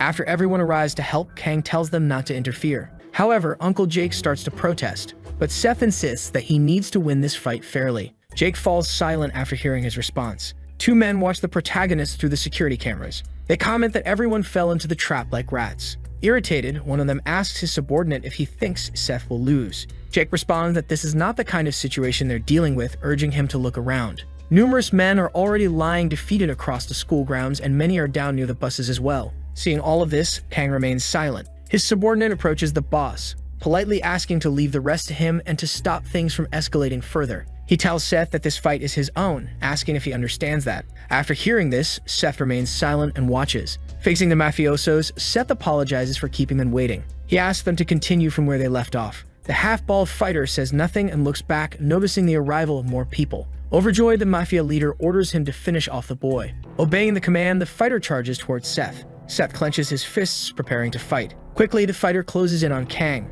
Suddenly, a voice yells for everyone to stop. Both the hero and his opponent freeze at the shout. Everyone present is shocked by the voice. It's Seth's mother, who arrives, shaking up the scene. Everyone is left speechless by her appearance. The moment she arrives, the mafia leader immediately falls silent. She looks at a security camera without saying a word. Then she turns her attention to her son's subordinate. She orders him to take care of anyone who's injured. Jake, confused by her command, questions her intent. She concludes by telling him to escort the rest of the people out of the school. Jake tries to protest, asking what she means by this. Impatient, she sighs. With a murderous aura, she asks when he started questioning her orders. Seeing this, Jake begins to tremble, visibly nervous. Three men approach the woman. One of them, named Ian, is her subordinate. She tells him to tend to anyone who is beaten in the fight. Ian quickly follows her command. Continuing, she instructs the others to leave the school and hold off the police for 5 minutes. Everyone follows her orders and starts moving. At that moment, Seth realizes that his mother is there. Looking at her son, the woman tells him she will let him fight. However, there's something she needs to say. Listening carefully, the protagonist pays full attention. His mother tells him that his position isn't something that ends with him alone. She explains that being a leader means carrying the burden of every fight, and that he cannot fight solely with his emotions. Hearing this, Seth is left in shock. Everyone begins leaving the area, following the woman's orders. As the half-bald fighter passes by her, she sternly says that Jacker hasn't caused any harm to her son, and for now, she'll let him go. Terrified, the man doesn't understand what she means. Suddenly, the mafia leader and his henchmen approached, demanding to know who she thinks she is. He yells that he won't let some random person interfere in their business. He insults her. Knowing the man's full name, she gives him two options. The first is to gather all his people, get on the bus, and leave in silence. Hearing the first option, he immediately starts cursing at her. Without hesitation, she slices a part of his neck, while stepping on his henchmen with extreme ease. Seeing this, the man is in complete shock. The woman warns that if they interrupt her again, she will kill him. She asks if he understood. Everyone is stunned and frightened by her words. The mafia leader is deeply irritated but stays silent, clearly afraid. After this, she begins explaining the second option, which is that the half-bald fighter and Seth will fight. Hearing this, Seth is surprised. Trembling, the mafia leader doesn't understand what she means. She continues, stating that whoever wins gets whatever they want, or rather, whatever the people watching through the cameras want. Glancing at the cameras, the mafia leader realizes she noticed them. Nervous, he says they have nothing to lose from this. Smiling, the woman tells him not to worry. As she turns away, she makes it clear that she always keeps her word. Seth, still confused about why his mother made such a bold decision, recalls her words about relinquishing his position if he fails to win. This weighs heavily on his mind. With a serious expression, he questions how disappointed his father would be to see the heir of the Sunshine Group lose to someone like this. Hearing this, the young hero smiles maliciously, declaring that he won't lose. Inside the school, Sophie and her teacher are descending the stairs. Suddenly, they notice something unusual. Looking down, they see a bald man lying on the floor and wonder what happened. They continue down the stairs. Reaching the lockers where students store their shoes, they encounter several people lying on the ground. Both become extremely nervous about the situation. Sophie pulls out her phone from her pocket. In an attempt to do something, she dials the police. However, the teacher explains that they already called the police and should return to class. But someone answers the call. Sophie recognizes the voice and asks if it's her father. He responds, asking why his daughter is calling at this time. She explains that something happened at the school, that the police haven't arrived. She mentions that some gangsters invaded the school, which makes her father very worried. Instantly, he responds, "Daddy's coming." Nervous, the teacher suggests they hurry back to class. At that moment, several people enter the school. Sophie notices the arrival of some men. One of them, who belongs to the Sunshine Group, notices her as well. They approach the two girls. Frightened, the teacher asks who he is. Confused, the man doesn't respond. He kneels near a body and checks for a pulse. Suddenly, he opens his jacket, revealing several medical tools stored inside. Taking out a scalpel, he says the person is still breathing. Nervous, Sophie can only think about her boss, Seth. Meanwhile, outside the school, the Sunshine Group's subordinates are securing the perimeter. Kang and his opponent stand face to face. All of their fellow fighters watch intently. From a distance, the mafia leader yells Kaio's name, startling the half-bald man, who turns around. The leader orders him to destroy the boy. Kaio begins pulling something from his jacket pocket. It's a dagger, which he clearly intends to use in the fight. Seeing his opponent armed with a blade, Seth becomes furious. This also catches the attention of his mother, but she remains silent, merely watching. Kaio starts twirling the dagger in his hand. With a maniacal grin, he suggests they begin. Bob arrives at the scene, eager to speak with his boss. Handing over his strange weapon, Seth looks extremely excited. But Seth yells that he won't need that kind of thing. On the rooftop, the Chinese gang member asks his brother what they should do. The brother responds that for today, they don't stand a chance of doing anything. Watching the fight below, they both think about the Sunshine Group's power. Both fighters, Seth and Kaio, are ready and excited. They prepare for a direct clash. Seth is unarmed, while his opponent wields a dagger. Sometime later, at the school's assembly, the principal is addressing the entire student body. He welcomes the new students to the Yongjin Public Athletic School.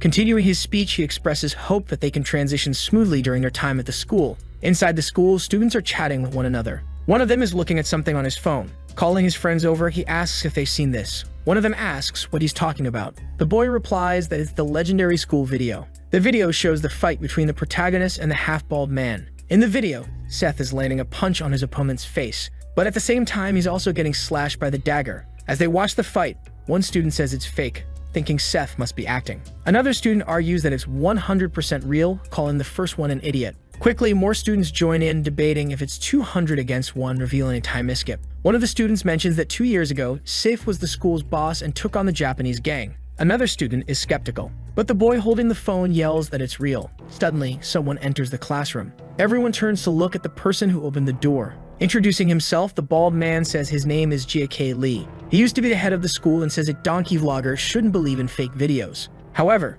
someone else approaches. It's a man asking if Lee can step aside. Irritated, the bald man asks, "What did you just say?" The boy repeats his request, calmly asking the bald man to step aside. With a short temper, the bald man threatens, "You really want to die today, huh?" However, the boy remains silent. Another person arrives at the scene. It's a girl with short hair looking strikingly similar to Sophie but with subtle differences. She orders the bald man to leave immediately. Both the boy and the bald man are taken aback by the girl's presence. Frustrated, the bald man starts cursing, asking who she thinks she is to be giving orders. He prepares to strike. Quickly, she grabs her weapon while her companion gets ready to fight as well. She hits the bald man on the shoulder with her weapon, while her companion closes in and delivers a punch to his face. Together, they execute a perfect combo, leaving the bully stunned and terrified. Meanwhile, one of the students is still watching the video from 2 years ago.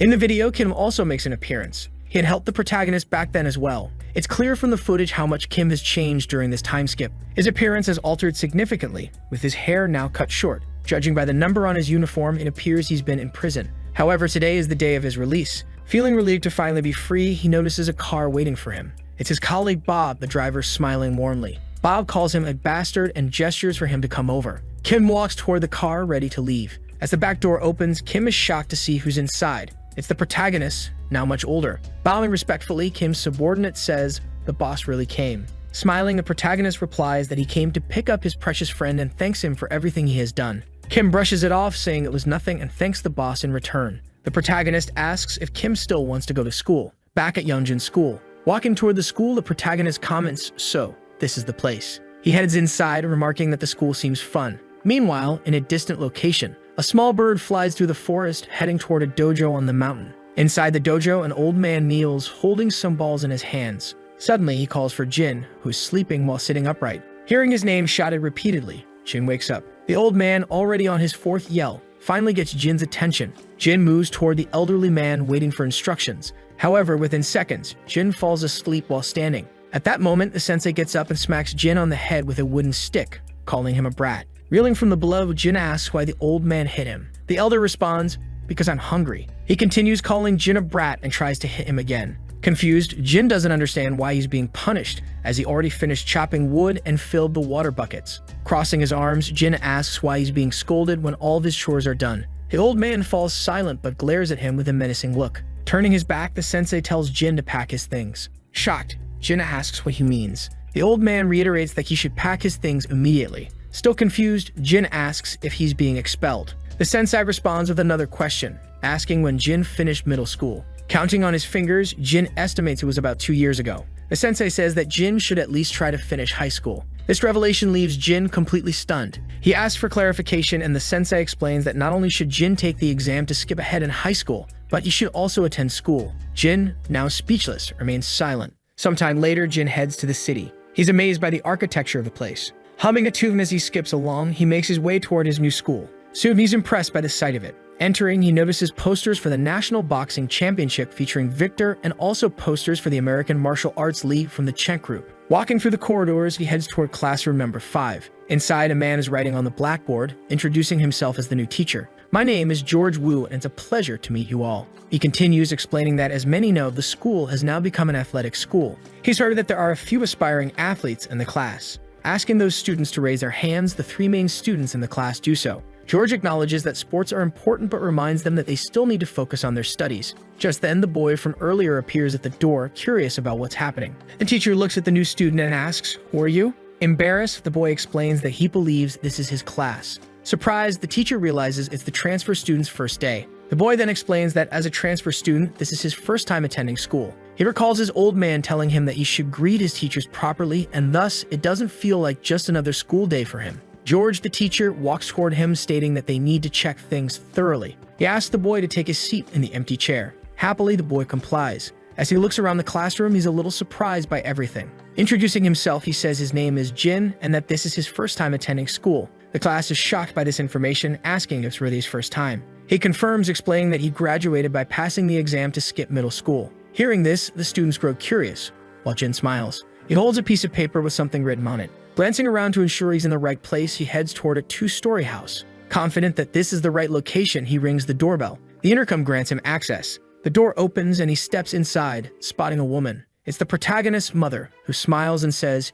"You've arrived." The man is overjoyed to see his sister. She jokes that after all, he didn't get lost. With his arms crossed, he retorts that while he may have come from the forest, he's not stupid. His sister laughs. telling him he did well. She leads him inside as he removes his shoes. They calmly ascend the stairs. Curious, she asks how school was, and he responds that it was fun. Surprised, she says that's wonderful. When they reach the second floor, she opens the door to a room. She tells him that this will now be his room. Jin is amazed at the room his sister has given him. She explains that it used to be her son's room, though he lives elsewhere now but attends the same school. Jin is puzzled by this news. As she leaves, she tells him he'll see her son soon. Smiling, she suggests that he put his things away and follow her. In the house, there's a passage leading to a basement, resembling a secret cellar. As they walk down, it's quite dark, so she carries a candle for light. When they reach the bottom of the stairs, she asks him to wait. She lights additional candles to illuminate the area better. Seeing the room clearly, Jin is surprised. The basement is filled with various weapons. With a mischievous smile, his sister asks why they haven't tested her little brother's abilities yet. He doesn't understand what she means. Continuing, she asks him which weapon he'd like to use. Ignoring her question, Jin warns her that she'll hurt herself this way. Shocked, she stares at him. Jin explains that as the successor of their clan, he was taught from a young age never to lose. They lock eyes after this revelation. She responds with a laugh, saying that it looks like she won't be going easy on him. Meanwhile, back at school in a study room, the students are gathered around a large table. One student is missing. His close friend, Sophie Kim, who is now the student council president, is worried, feeling his absence. She explains to the gathered club leaders that she's called them together for one reason. Mike Ham, the new captain of the Taekwondo club, says he's exhausted from training and suggests speeding things up. Paul Kwok, now the captain of the judo club, agrees, adding that the boxing and martial arts club captains aren't present either because they're busy with competitions. After these statements, a heavy silence fills the room. Nervous, Sophie doesn't say a word. Suddenly, the door opens. It's Victor Chu, now the president of the boxing club and the reigning IBF Asian champion. He walks toward the meeting table, drenched in sweat from what appears to be a training session. Apologizing for being late, he smiles. Sophie smiles back, saying it's fine and that the meeting has just started. Victor pulls up a chair to sit down. However, Sophie quickly asks what happened to Brock. Victor explains that Brock has a competition next week, so he's been training for it. Surprised, Sophie asks if it's a new competition. Victor confirms and then asks why they're having this meeting now. Sophie reminds him it's about recruiting freshmen who aren't involved in sports, questioning if he forgot about the freshman recruitment next week. Victor, a bit shocked, admits he did forget. Interrupting the conversation, Mike Ham, the president of the Taekwondo club, yells out. Annoyed, he commands they stop chatting and get to the main topic. Seeing this outburst, Victor stays quiet. Sophie, the student council president, apologizes and says they'll begin now. She explains that the main point is that the principal asked for a favor, which is why they are all gathered. Before starting, she makes it clear that clubs are strictly forbidden from forcing freshmen to join. The second rule is that all clubs should avoid entering unnecessary competitions. Furthermore, if there are any tests or extremely intense training, it must be carefully considered. However, Sophie doesn't fully explain the third rule and the meeting ends shortly after. She tells everyone that's all for today. As she finishes packing up her materials, Victor remains seated silently at the table. Noticing his presence, Sophie asks if he's going to exercise. Victor replies that he is, but there's something he needs to ask first. He inquires if she's received any messages from that boy. Hearing the question, Sophie starts trembling, shaking her head as she says no. Victor then asks if she's heard anything about him returning to school. She replies that she hasn't seen him in a long time. Smiling, Victor tells her not to worry, reminding her that Seth promised his mother he would graduate. Nervous, Sophie recalls everything that's happened, particularly the terrifying memory of Seth's mother.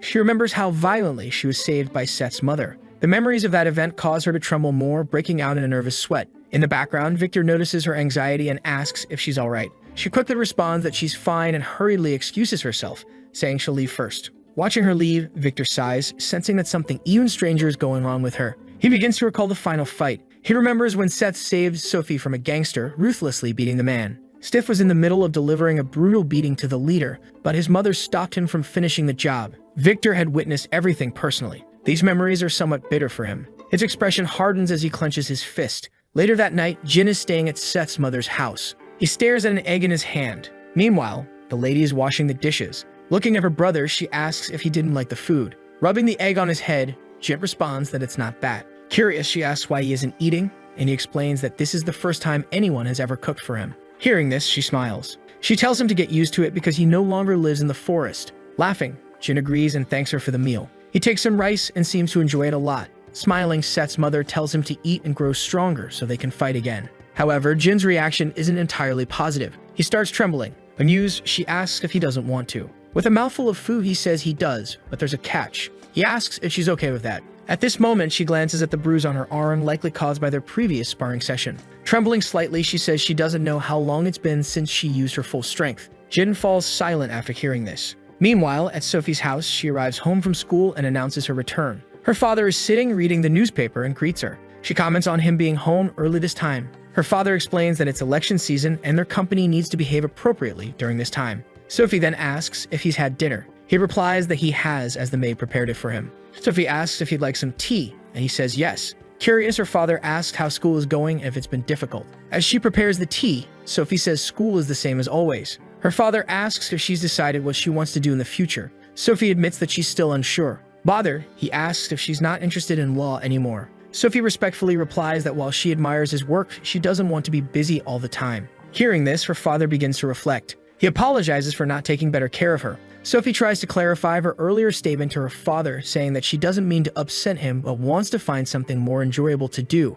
Her response confuses her father. She then explains that she's currently interested in studying sports marketing. She mentions how incredible Brock and Victor seem becoming world champions at such a young age. Her father remains silent for a while, just listening. Continuing, she explains that ever since their school became an athletic school, many talented students have emerged, and when she sees their passion, it stirs something in her. Breaking the silence, her father asks if she's thought about the consequences. His stern expression makes Sophie feel uneasy. He then explains that the company where Victor and Brock are now is controlled by the Sunshine Group. Sophie remains silent, absorbing his words. Her father, opposed to the idea, firmly states that it's an absolute no. He tells her that he won't allow her to get close to that boy, referring to Seth. Shocked, Sophie listens as he continues, saying she can do anything else, but he won't risk her being in danger. Sophie stays quiet, lowering her head as her father's protective stance becomes clear. The next day at school, Jin is walking through the entrance, bruised and sporting a black eye and a swollen nose. He wonders what kind of teacher he has that left him so battered.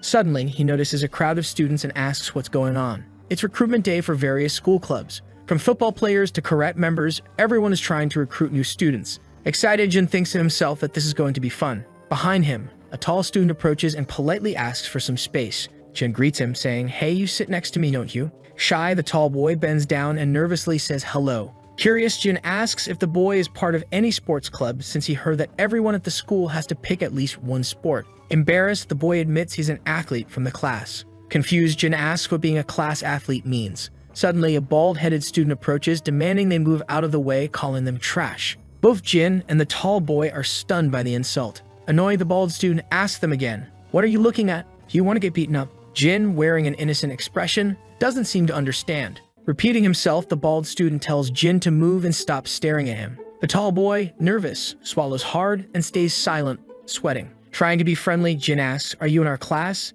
"Nice to meet you, friend." This infuriates the bald student, who feels disrespected by being called friend. He grabs Jin's shoulder and, cursing, asks, "Who said I'm your friend? You're gonna die." However, Jin still doesn't fully grasp what's happening and says nothing in response. Leaning into Jin's ear, the bald student demands that he follow him. After that, the bald guy starts walking away. The tall boy is left utterly confused, unsure of what just happened. Jin, however, simply watches him go and then follows. Later, the two of them find themselves alone in a deserted area of the school. With arrogance, the bald student asks, "Do you know who I am?" Innocently, Jin replies, "Yeah, you're in my class.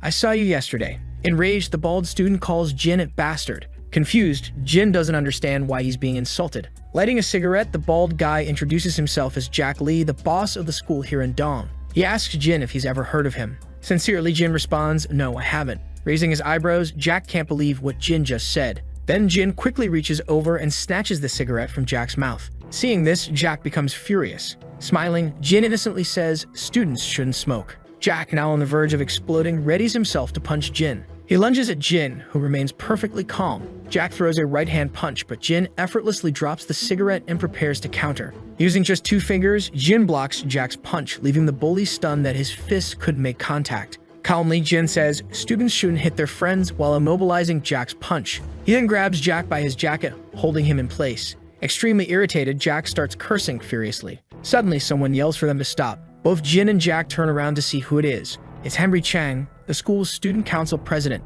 He calls out to them, accusing them of being bullies. Jin, puzzled, questions if he's really a bully because, in his mind, a bully is something entirely different from what he is. Desperate to clarify, Jin says, "I'm not a bully." Henry introduces himself, saying he's Henry Chang, the student representative of the school. Henry Chang, standing with authority, tells them that being around ensures they follow the school rules. He adds that he's also the head of the wrestling club, boasting that he placed 5th in the winter competition. He insists they shouldn't underestimate him just because he came in 5th, explaining that he only started wrestling last year. This leaves Jin even more confused. Henry then reveals that he's also the younger brother of the famous Brock Chang, which immediately intimidates the bald student. With a superior attitude, Henry asks the freshman if they understand now. The bald student lowers his head, admitting that he barely knew who Henry was. Watching all of this unfold, Jin is left completely baffled by the situation, especially since it's his first time at school. As Henry looks at Jin, he criticizes his bad attitude and instructs him to visit the student council room during recess. Pointing to himself, Jin asks if Henry is talking to him.